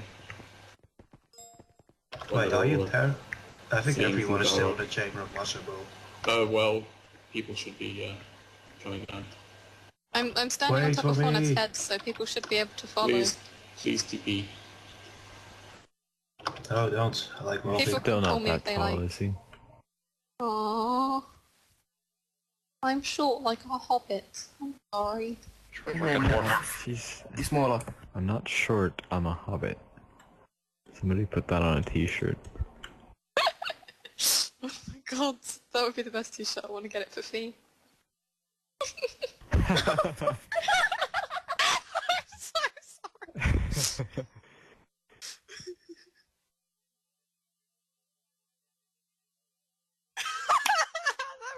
We love you, Fee! Love you, Fee! User disconnected from your channel. I'll be right back in 1 minute, you're all on your own. Guys, we can't do it. Guys, enjoy. Guys, Just people keep get following lagged the behind, path. please call me. No. Thank you for using Koala teleport service. Please try again later when the lines are not as busy. If you have a problem, please speak to Lizzie directly because she will take any criticism whatsoever. I'm joking. Oh, yeah. I'll take the criticism for you. User entered. I think actually a little note, just the hall we're in now, I think this was actually slightly redone, or maybe there's a few that have been redone. You might have seen a few cobblestone walls. I don't know who's drinking, but it's really pissing me off. You might see a few cobblestone walls here and there and things like that. I think a few little halls were redone at some point, but not many. Why can't I fly? Because you can't fly. You can use create a fly. Oh, I can't. Oh wait, now I can. Oops. What fun, it's so down. Everyone's around, it's fine. We're all Okay. here. Order your orc gun today. User joined your channel. Hello, Triforce. Yeah, guys, I am looking at chat, by the way, so if you do want to post questions in chat. What about how are baby orcs made? What a question. Well, When Mummy Orc and Daddy Orc love each other very much. Well, Kai's has pretty much got it. The movies have this horrible misconception where they were kind of born in these vats and stuff. The orcs, the best theory we have for the orcs is they are corrupted elves, and therefore they reproduce in a similar manner, though they obviously weren't immortal. Alright, so welcome to the second hall. This is the largest hall in Moria. In fact, it's so large that it's incredibly difficult to render the whole thing. And this was one. If you can imagine, back in the day anyway, it'd be cool to do Moria when it was inhabited, because this was once a gigantic city, lit by massive hanging lamps hanging from the ceiling. Alright, ladies. Let's just all get this over with. On the count of 3, you can all say you shall not pass. That's not the line though. 1. The line is, I am ascended with the secret fire, wielder of the flame of Arnold. The dark fire will not avail you, flame of Odin. Go back to the movies. George. Oh my god, Shut up, George. George, that's from the movies. we're not trying to impress Your Jesse ability. here. Your fan club's not here yet. A lot of It's going candles up here. just a video. Things just got personal real fast. I know George personally, so I can joined go your as personal as I like. Oh, I guess, actually, no, what I could do here, this is a bit of law I'm going to include. Some people might be confused. This is some really deep law, so be ready. When Gandalf says, I am a servant of the flame of Arnor, people often say, well, he's a servant of the flame of Arnor, and it was a mistype or whatever.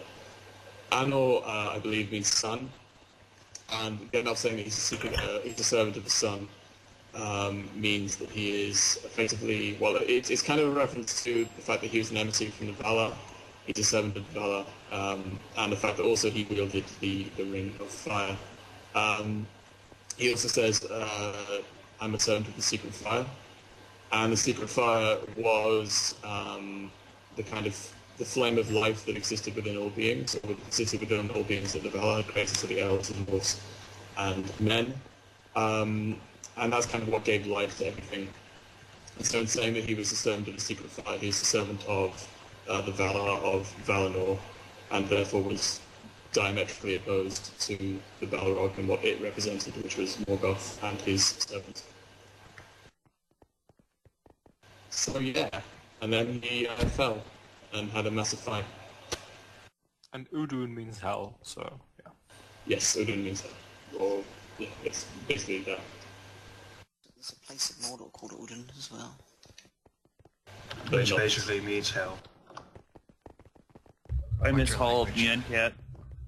And, something I forgot to mention, the Bridge of Khazad-dûm was as thin as this. It might look kind of impractical, but it looked like this, or was like this, as a very, very good defense, actually. If anyone tried to attack Moria from the east side, they got through the gates, which, as you're about to find out, would be very difficult in and of itself. If they tried to get across this, it's very difficult to attack across a bridge that pretty much can only fit one man at a time. So the wolves sort of just knock them off. Holy cow! Lizzie! What the hell happened? What do you mean? I went to the Moria East Gate and it's gone. Oh, what, Finrod's the old busy. or the new map? No, Finrod's busy. Oh yeah, Finrod is currently training that, so we are doing the Mirror on this map today. Finrod chooses the best days to start training some mountains in the Mirrormere. You're very lucky. All Balrogs, Finrod, you went... chat. Yeah. All Balrogs do have whips as far as the fiery whips have been expelled. All of them have did have different weapons. Gothmog, who was the leader of the Balrogs, had a black axe, which he killed a lot of elves with in the first age.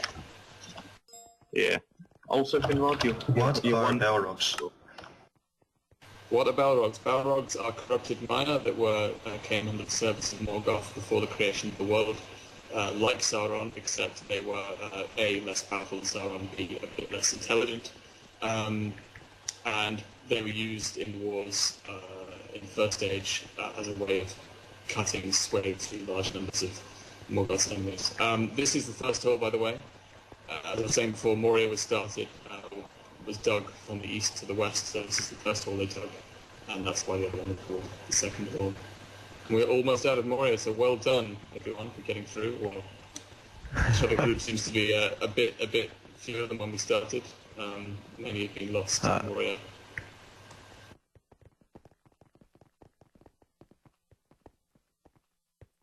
Yeah, Tolkien mentions both an army of Balrogs in his earlier works and like 7 Balrogs in his later works. So why did he change that?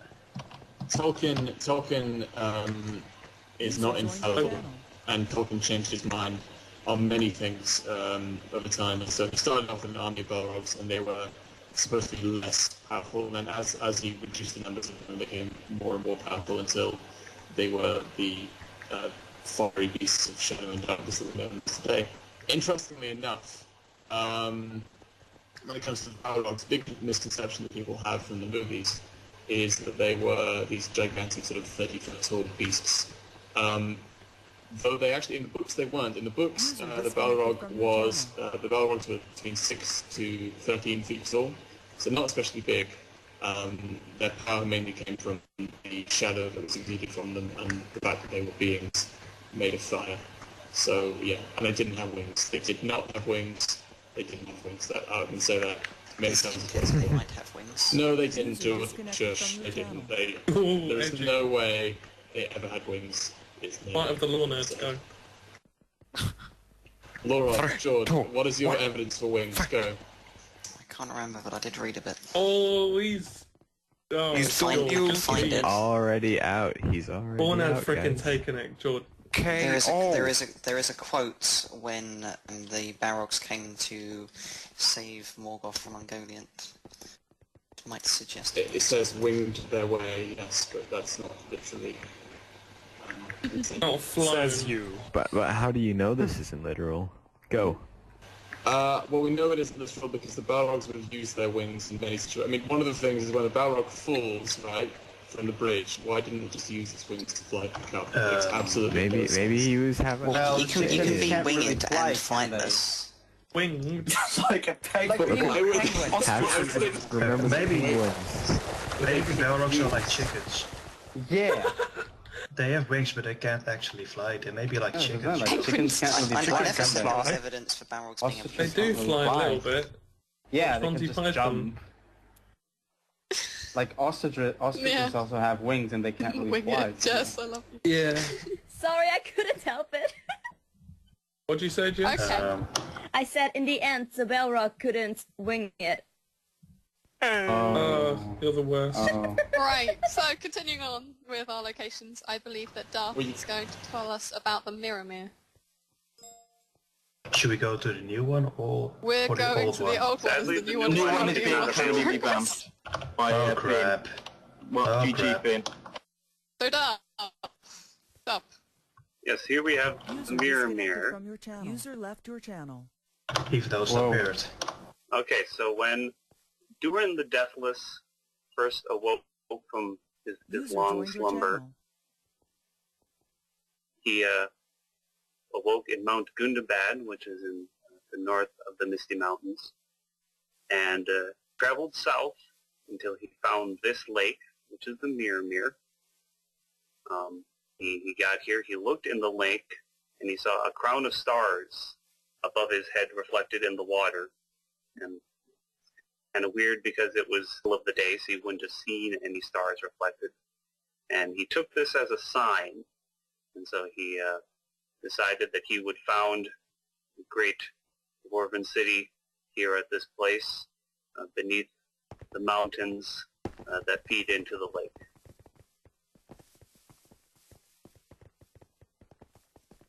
And then later, the dwarves built this pillar here known as Durin's Stone, User disconnected from your which channel. was used to mark the spot where Durin the Deathless saw this crown of stars. User disconnected from your And channel. after the Fellowship fled Moria, they passed by the lake here, and Gimli insisted on stopping to see it even though they were in great plight. And so Frodo accompanied him to come up to the Mirror and look at it, and both of them saw the same vision that Durin did of the crown of stars. Something I forgot to mention earlier on. We just came through the East Gate, and we're now in the valley, which is where the Battle of Eregion took place, and it's relatively deforested because after the battle, the dwarves couldn't bury their numerous dead in stone, as is tradition. Yeah, so they had to cut down nearly all the trees in the valley, and the gates that we could pass through was ripped apart. I believe during that battle was finally destroyed. But that gate, when Moria was in the height of its power, they added it was called the Great Gate, and they were originally inscribed with spells of prohibition and exclusion and crystal, and over time commands were added that said that all who were there without the permission of Lord Moria should leave, and those were written in Quenya, Sindarin, Western Rohirric, and the languages of Dale and Dunland. So pretty much anyone who came there would understand that they had to leave unless they had permission. Darth. Was Durin's Stone, like, desecrated all by orcs or goblins? Is that what it's ruined in the old new map? I don't know of any desecration, so I would assume that it's just due to age. Yeah, I gotcha. Awesome. There's not much said about it, as I know, so. That peasant knows nothing of the dwarves. How dare he insult the stone of Durin? Ban him. Alright, any other questions? Or shall we pass on to Jord for Lórien? Oh my god, I'm dreading this. Oh, nice. Lember spreads. Lember spread. Lamba. That sums it up, lember spread. Right. So at this point you want to change your texture packs. And then we're going to teleport over. So... I'm too young to be teleported.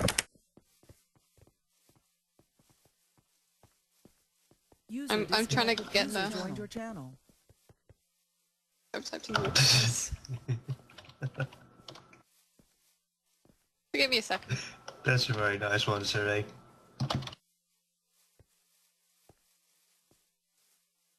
Right. What's going on? Can I have Great Lord Tour. a Kai's come over here, please, and then bring everyone to us?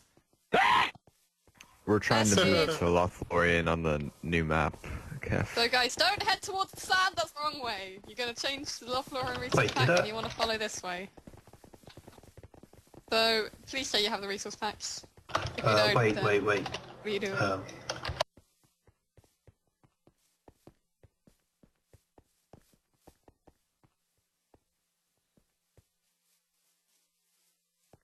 I'm just going to give you guys a minute as you'll change resource packs, because if you're like me, your Minecraft tries to crash. Same. Because you're a new blue. Well, why? Ooh, Earlier God. today, my Minecraft crashed, and the error message I got was error failed to send error message. Wonderful. Because you're a celebrity now. Minecraft. The irony. Minecraft celebrity.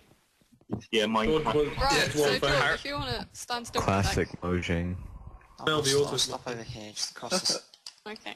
So guys, you might want to call people and just head towards where Jord is. I'm riding on his head if that helps make him more noticeable. Everybody. I'll ride on your head, Lizzie. Sounds kinky. This will make me stand out. There we go. Okay, people. Kev, if you want to hop on, you can too. Oh, baby. We all like that. Okay, this is Lórien, the land of the Nandor. It was originally inhabited by the Nandor in the First Age. The Nandor were elves who began the journey to Valinor, but got to the Misty Mountains and decided to be a bit difficult from that point on and decided just to stay instead. So they settled in what became known as Lórien, and they lived there for many years until the growing power of the dwarves became too great for them, and then they moved east across the Anduin, where they settled there for a while and just hung out. But eventually, after the War of Wrath, the Sindar came over from Doriath and moved into Lórien with the Nandor and basically completely overwrit their culture, and the Lórien area became inhabited mostly by the Sindar, and the elves then began to speak Sindarin. The first king was Amdir, and who came over with the Sindar, and another elf, I think maybe was his brother, not sure on that. Orophair became the first king of Mirkwood, who travelled a little further west and ended up in what was known as Greenwood the Great at the time. But, eventually, Amdir perished in the War of the Last Alliance, I think. Yes, at Dagor Dagobah, his User joined your channel. division was separated from the majority of the army and were picked off in the Dead Marshes. So, yes, Orophair died as well. So, yeah, lots of the Dead Marshes is filled with a lot of Lothlórien people. After this, Amroth became king. You probably recognise the name Amroth from Kerin Amroth and Dol Amroth. And Amroth was a very successful king. The elves lived here quite well under Amroth. They moved back westward across the Anduin and settled what became known as... Sorry, that was after Amroth. Amroth eventually disappeared, basically. He fell in love with an elf known as Nimrodel. Nimrodel decided that she didn't like it in Middle-earth anymore and she really wanted to go to Valinor. So Amroth said, okay, I'll go with you. And they went off, but Nimrodel and Amroth became separated. And Nimrodel was lost, and Amroth just said, sod it, I don't know where she is, I'm going anyway. And left and disappeared into the sea. And that was when Dol Amroth became known as Dol Amroth, because it's on the sea and Dol Amroth disappeared at sea, so they named it Dol Amroth in his memory. After that, the Lord and Lady of Lothlórien became Galadriel and Celeborn. And the Lothlórien elves moved further west across the Anduin and settled the larger area and built the city of Caras Galadhon. We've actually just reached Kerin Amroth, which means Hill of Amroth, I believe. And it was named after Amroth because Amroth actually had a house here. This is also the place where Aragorn and Arwen were married, and the same place where Arwen died and was buried. Nice try, Kev. I know what you said. Why are you said. sending me that? Fellowship when I up said there on that. their way. That's what you said. Oh god. Carry on, guys. Before Celeborn and Galadriel, Lothlórien didn't actually have Malorn in it at all. Malorn is not native to Middle-earth at all, and is in fact native to Tol Eressëa. A Malorn tree was passed on from the elves of Tol Eressëa to the Númenóreans, who passed it on to Galadriel, who was living in Lórien for a bit, and But the Malon trees wouldn't grow in Lórien, and she eventually planted them in Lórien, where they did grow. And they became particularly large due to the fact that Galadriel had Nenya, one of the 3 Elven Rings of Power. Nenya also kept out the evil from Lórien, acted as a sort of force field kind of thing, but not quite a force field.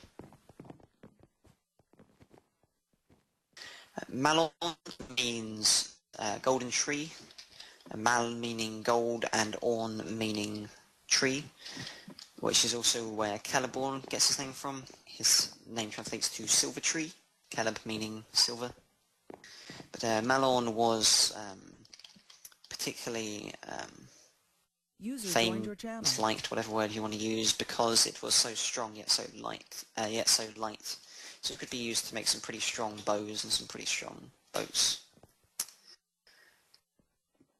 Contrary to popular belief, the Malon leaves are not always gold. They are only gold in the winter, I believe.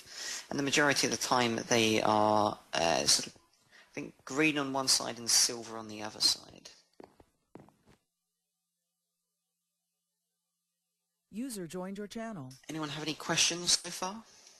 Yes. God, Ryan. Yeah. How are you taking your reception from the Jesse Cox studio?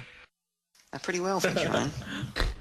Have you seen positive comments as well as negative ones, and are you pleased with both of them? Do you sympathize with the negative and the positive comments? Because, I mean, look, you were the star of the show. I'm just putting it out there. Yeah, George, you got many bitches from that. They were mostly positive. The negative ones were a bit meaner than anticipated. I gotta say, no, well, but yeah, for the that's the most internet. part, people like actually like legitimately like really liked you, which I gotta say, we're not at all surprised. But you know what? That's Really? awesome. I'm disappointed in humanity personally, but... Whoa. I struggled though to pick out which ones were sarcastic and which ones I'm gonna go comment on those posts, be like, Lizzie's a hater, go hate on her, and then you'll get frickin' spammed. I'm gonna get killed anyway if we end up as the cutest couple. Hello, guys. That is true. You'll get swamped by fangirls, Lizzie. It'd be horrible. Merry Christmas. Winter. Merry Christmas. Happy Hanukkah. Okay, we have now approached Caras Galifon. This is the capital city of Lórien and the home of User disconnected from your channel. Galadriel and Celeborn, and it is also where the biggest of the Malon trees can be found. The Fellowship, or what remained of the Fellowship, passed through here after leaving Moria. If we go around the outside of the area, you will find Galadriel's mirror. This magic mirror is what Frodo looked into and saw the possible future if he didn't get himself together and get his arse to Mordor and chop the ring in. It is also the place, I believe, where Frodo first showed the ring to Galadriel. Those of you that don't know very much about Galadriel, she is one of the Calaquendi, meaning Elf of the Light. She is the niece of Fëanor, so she's really freaking old. And she's also incredibly powerful, which is what gave her the ability to do the awesome witchcraft that resulted in Galadriel's mirror. She is also the only person allowed to give out Lembas bread. Everyone, Lizzie knows a lot about Lembas bread, but Lembas bread was originally came from Doriath, and it was, before Galadriel could give it out, the only person that could give it out was Melian, who was a Maya, but was also the wife to Fingal, the king of Doriath. And Melian and Galadriel became very close, and lived together in Doriath. And after Melian sodded off, Galadriel became the only person to be able to give the gift of Lembas bread. And it was said that Lembas bread would, just one bite from a Lembas bread would fill a man, yet the hobbits were eating whole ones of them, because you know what the hobbits are like, if they're breakfast and second breakfast and levensies and whatever other meals they have. Lol. Question. Sure. Was Galadriel born before the War of Wrath or shortly after? Before she A long was... time before. Not sure if she was born in Valinor or if she was born in Middle-earth and moved to Valinor. She crossed her classes, so I suppose she was born in Valinor. Yeah, she definitely lived at Valinor at one point. She was exiled along with the rest of the Noldor after Kinslaying, even though she didn't actually participate in it. So she kind of laments that when the Fellowship leaves. She sings a song as they leave. But she does. She is eventually allowed back to, well, not back to Valinor specifically, but back to Tolorese, which is an island off Valinor.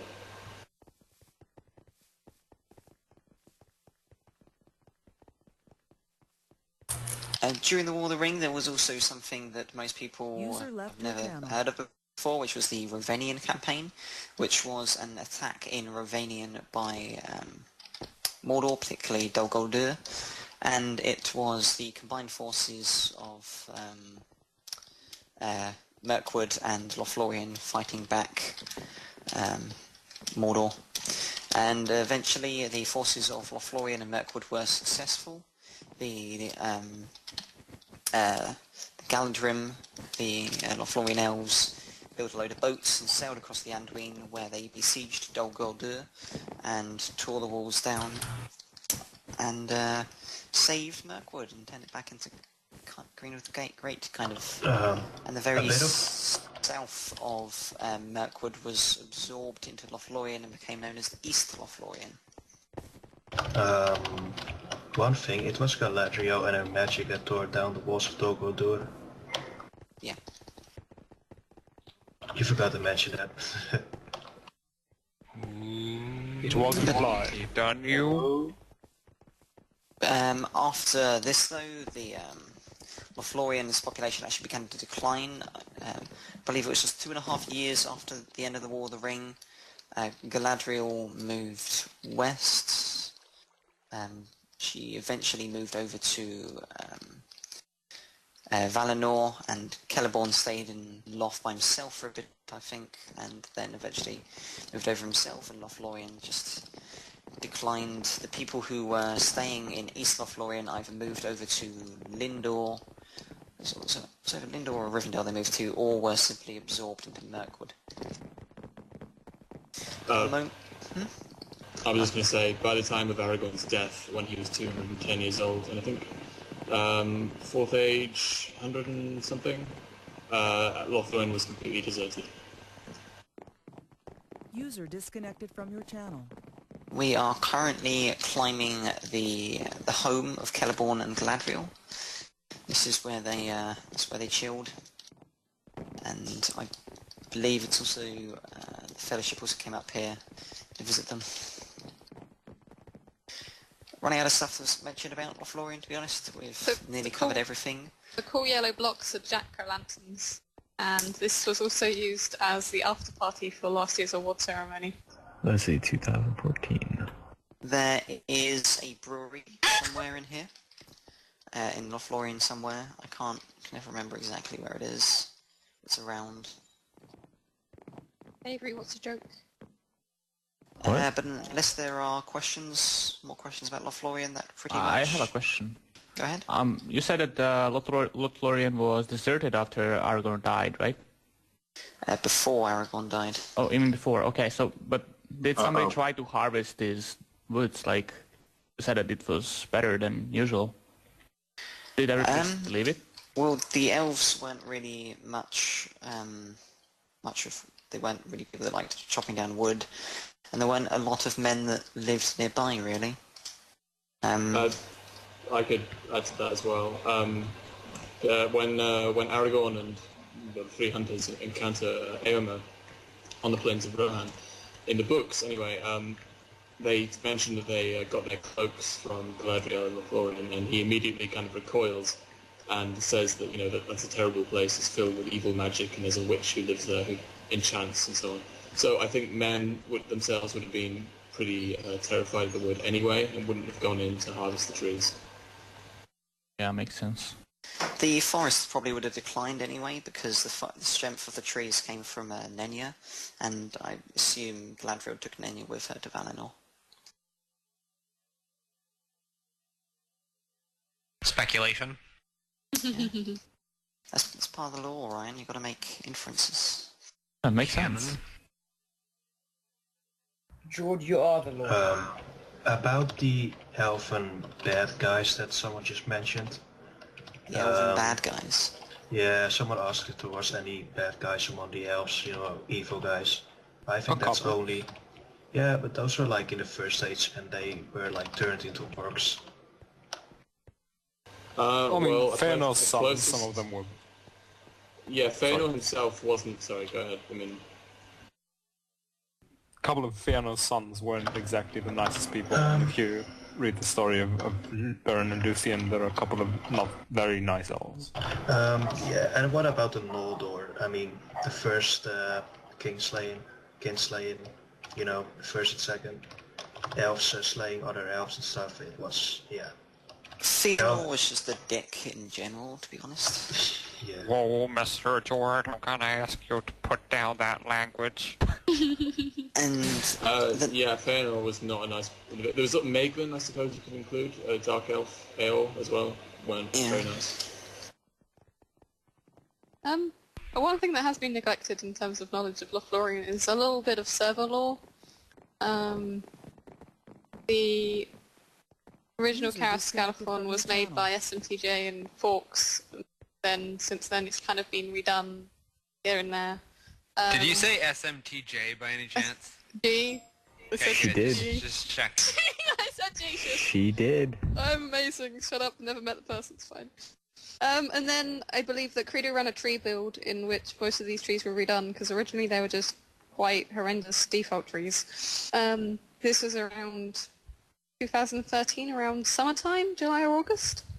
Then really? I believe that Stokey did an awful lot of these trees as well as different members of the community. Stokey actually did something. And then Devs and Mastermind did quite a bit of fixing of different things later that year.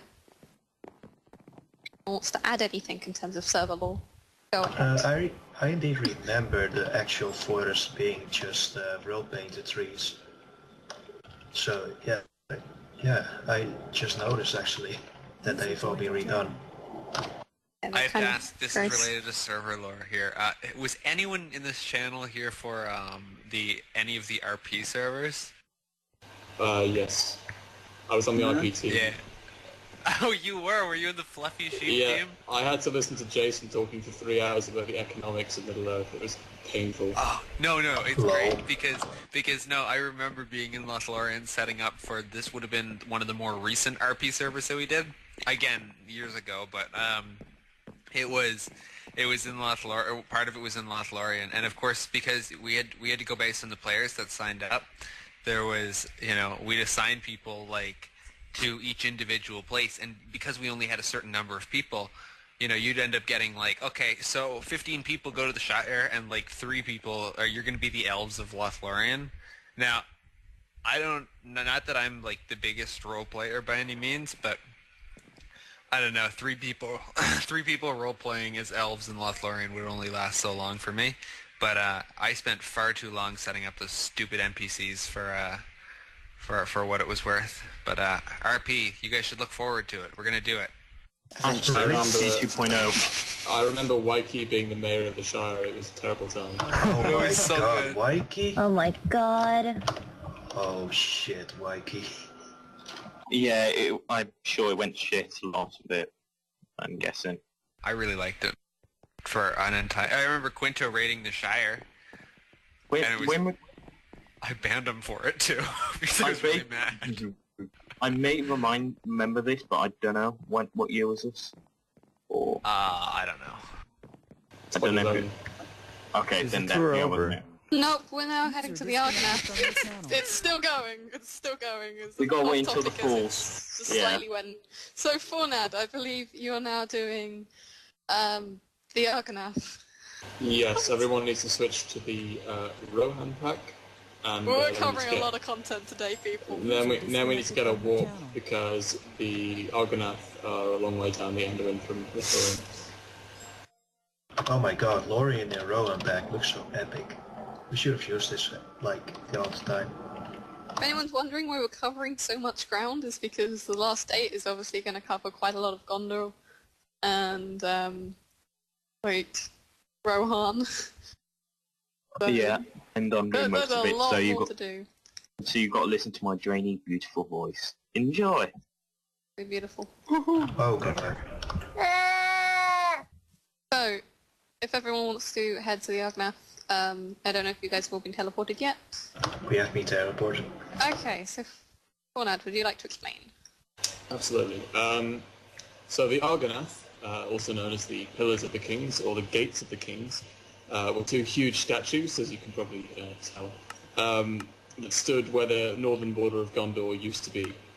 When the Faithful, or the Elendili, came to Middle-earth after the fall of Númenor, and Isildur and Anarion jointly ruled Gondor, they built many works across the realm, including some at this location.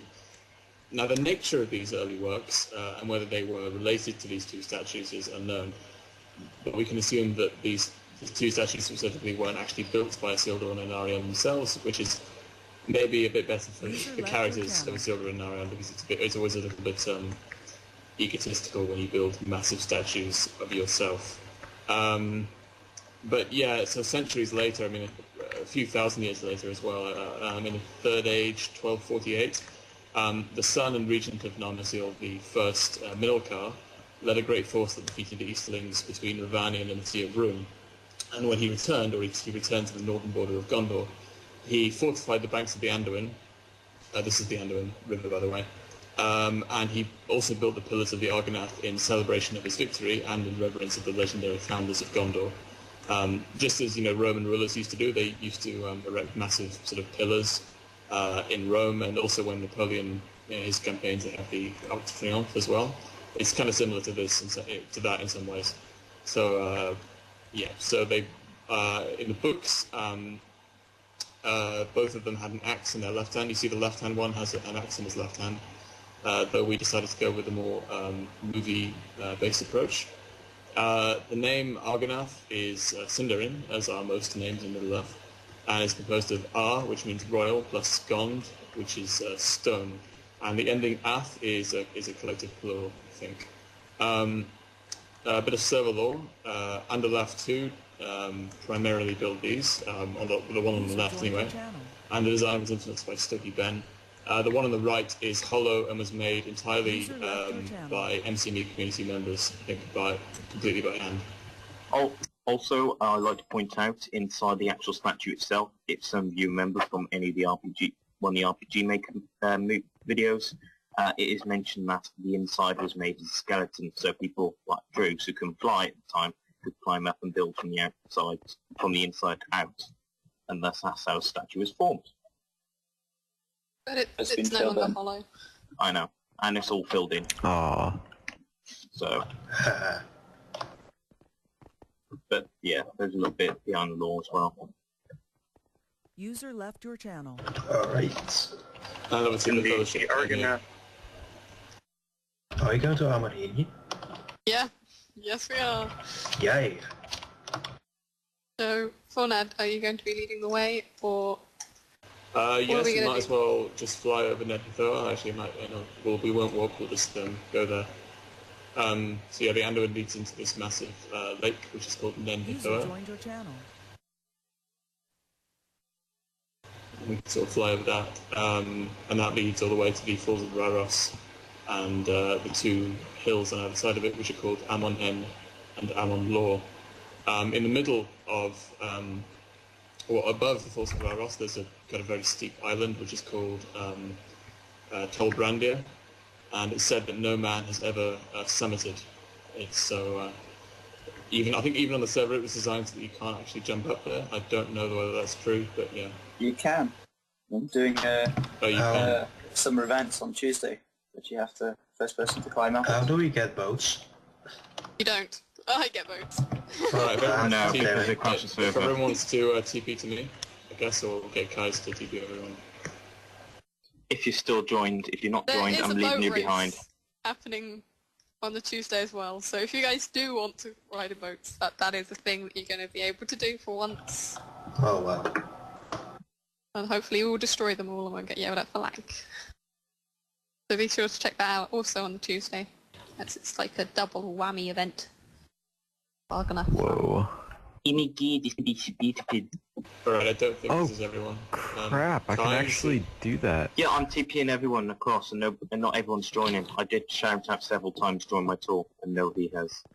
Type in /tour space join /guy school. I mean, space guy school. Yeah, everyone needs to do it if you're going to be part of the Great Lore Tour, because we can't afford you all to be lagging behind. Alright, so this down here is called Path Gallon. Path Gallon translates to green sword. Not sword as in like the weapon, but sword as in a short stretch of grass.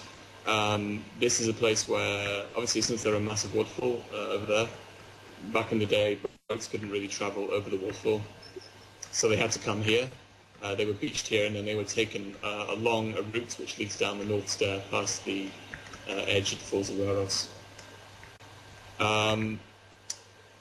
So yeah, it was here that the Fellowship came, and they stayed their night here, keeping everyone on the lookout because they were aware that there were orcs near. And in the morning, they had a meeting in Aragorn, left it up to Frodo to decide whether they should travel onto Minas Tirith. Oh, that was weird. Travel onto Minas Tirith or travel east into Mordor. And Frodo asked for an hour to kind of make his decision and travelled up this hill. So we're now following his path. 4 hour? Yep. Why is your name yellow for me? Donating. Because I donated, yeah. Alright. So he came What a here. guy. Now this is something you might not notice otherwise, but this is a rock which Frodo came to sit on. And he looked out east and tried to sort of make a decision. I think Frodo, in his head at the moment, or just then, he knew that he had to go to Mordor, but he didn't want to make the decision because he was terrified, really. So he sat here, and then Boromir came up behind him and, tried to convince him to go to Minas Tirith. Frodo said no. Boromir got mad. They kind of almost chased each other around this rock. Boromir jumped over the rock and came at him, and Frodo put on the ring and ran. So we'll have to run down to get up the hill. Can I also say something as well? 2 things. First off, with the chair. Apparently, when he was sitting in the chair, he could see the horses galloping in the fields of Rohan, and apparently he could see the armies massing in Mordor. That's how far he could see, because this was the seat of Sion. And across the river is Amon. Is it Amon Sol? That's Amon Lor. I was going to get on that as we got to the top. Do you want me to finish it? Yeah, if you do it. Okay. Oh, do you want me to do it? Amon Sol. Yeah, Amon Sol is very far away. Yeah. So, yeah, this is the Hill of Seeing, or Amon Hen, and across the river. Though, if render distance allowed us to see it, you could see Amon Lor, which is pretty much a mirror of this thing here. Both Amon Hen and Amon Lor were two watch posts that guarded the northern borders of Gondor. And the ruins that we see around us were once buildings that held the Gondorian garrison posted here, who both regulated the traffic on the river and looked further afield to the east to watch for Gondor's enemies. And obviously by the time of the Lord of the Rings, Gondor had diminished greatly in both power and size, and the watch posts were abandoned. So yeah, Frodo came here and sat upon the seats with the ring on, and I think you could without the ring see very far, but having the ring on meant that he could see even further and see, all as far as, Mirkwood and as far south as the mountains of Anduin. In the fields of Rohan and the armies massing in the east. Yep. Yes. Just as I said. He could actually see it. Yeah, he could literally see it because he had the ring on. The ring, for some reason, in that place gave him power to see that far. And eventually, he could see Minas Tirith and the strength there, but then his eye was drawn to Barad-dûr, and just before Sauron could perceive him, he took the User ring off. disconnected from your channel. Yeah. Just down here, I suppose we might as well fly down to the Falls of Barros and have a look at them, because they're pretty impressive. Yeah, but Amon Lor basically was the same, but it was used for seeing. Or listening, sorry, my bad. So you could hear far away, and that's why they were main watch posts.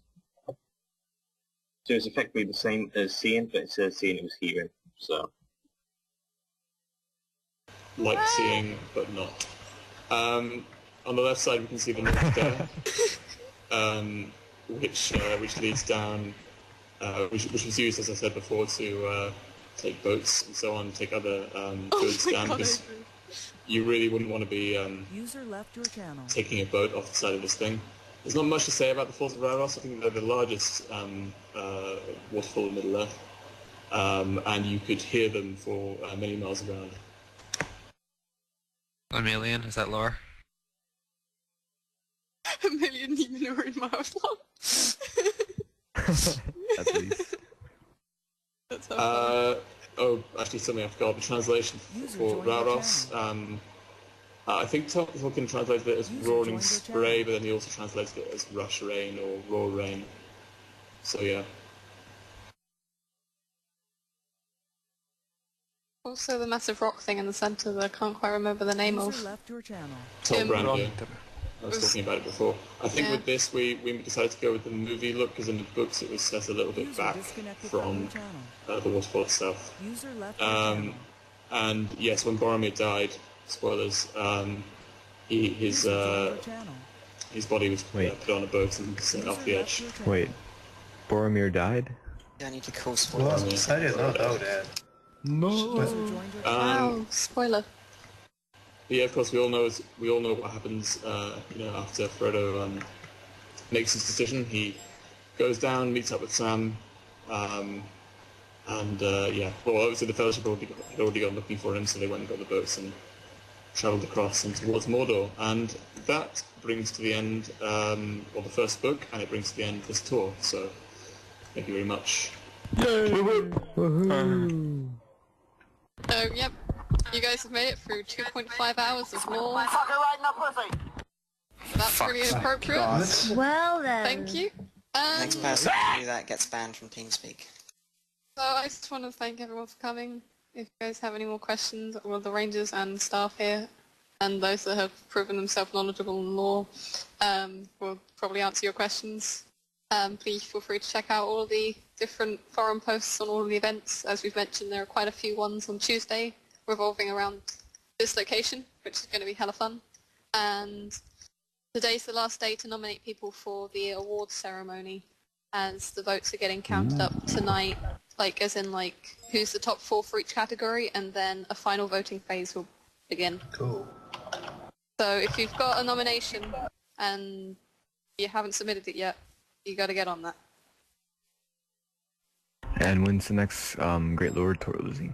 The next Great Lord tour is same time next Sunday. From your channel. So be there with the square. As we travel through We'll Gondor play that and sound. Rohan. I want to have that sound. Don't forget to follow me at www.mcmemiddleearth.com/member/gigonline. Don't forget to follow me on Twitter as well as www.twitter.com/samurai44. Don't forget to follow me on YouTube as well at youtube.com/stream/subscribers. Now, all around you can also subscribe me to Facebook. You can donate to me at donate.com and buy my... User was kicked out of your channel. God.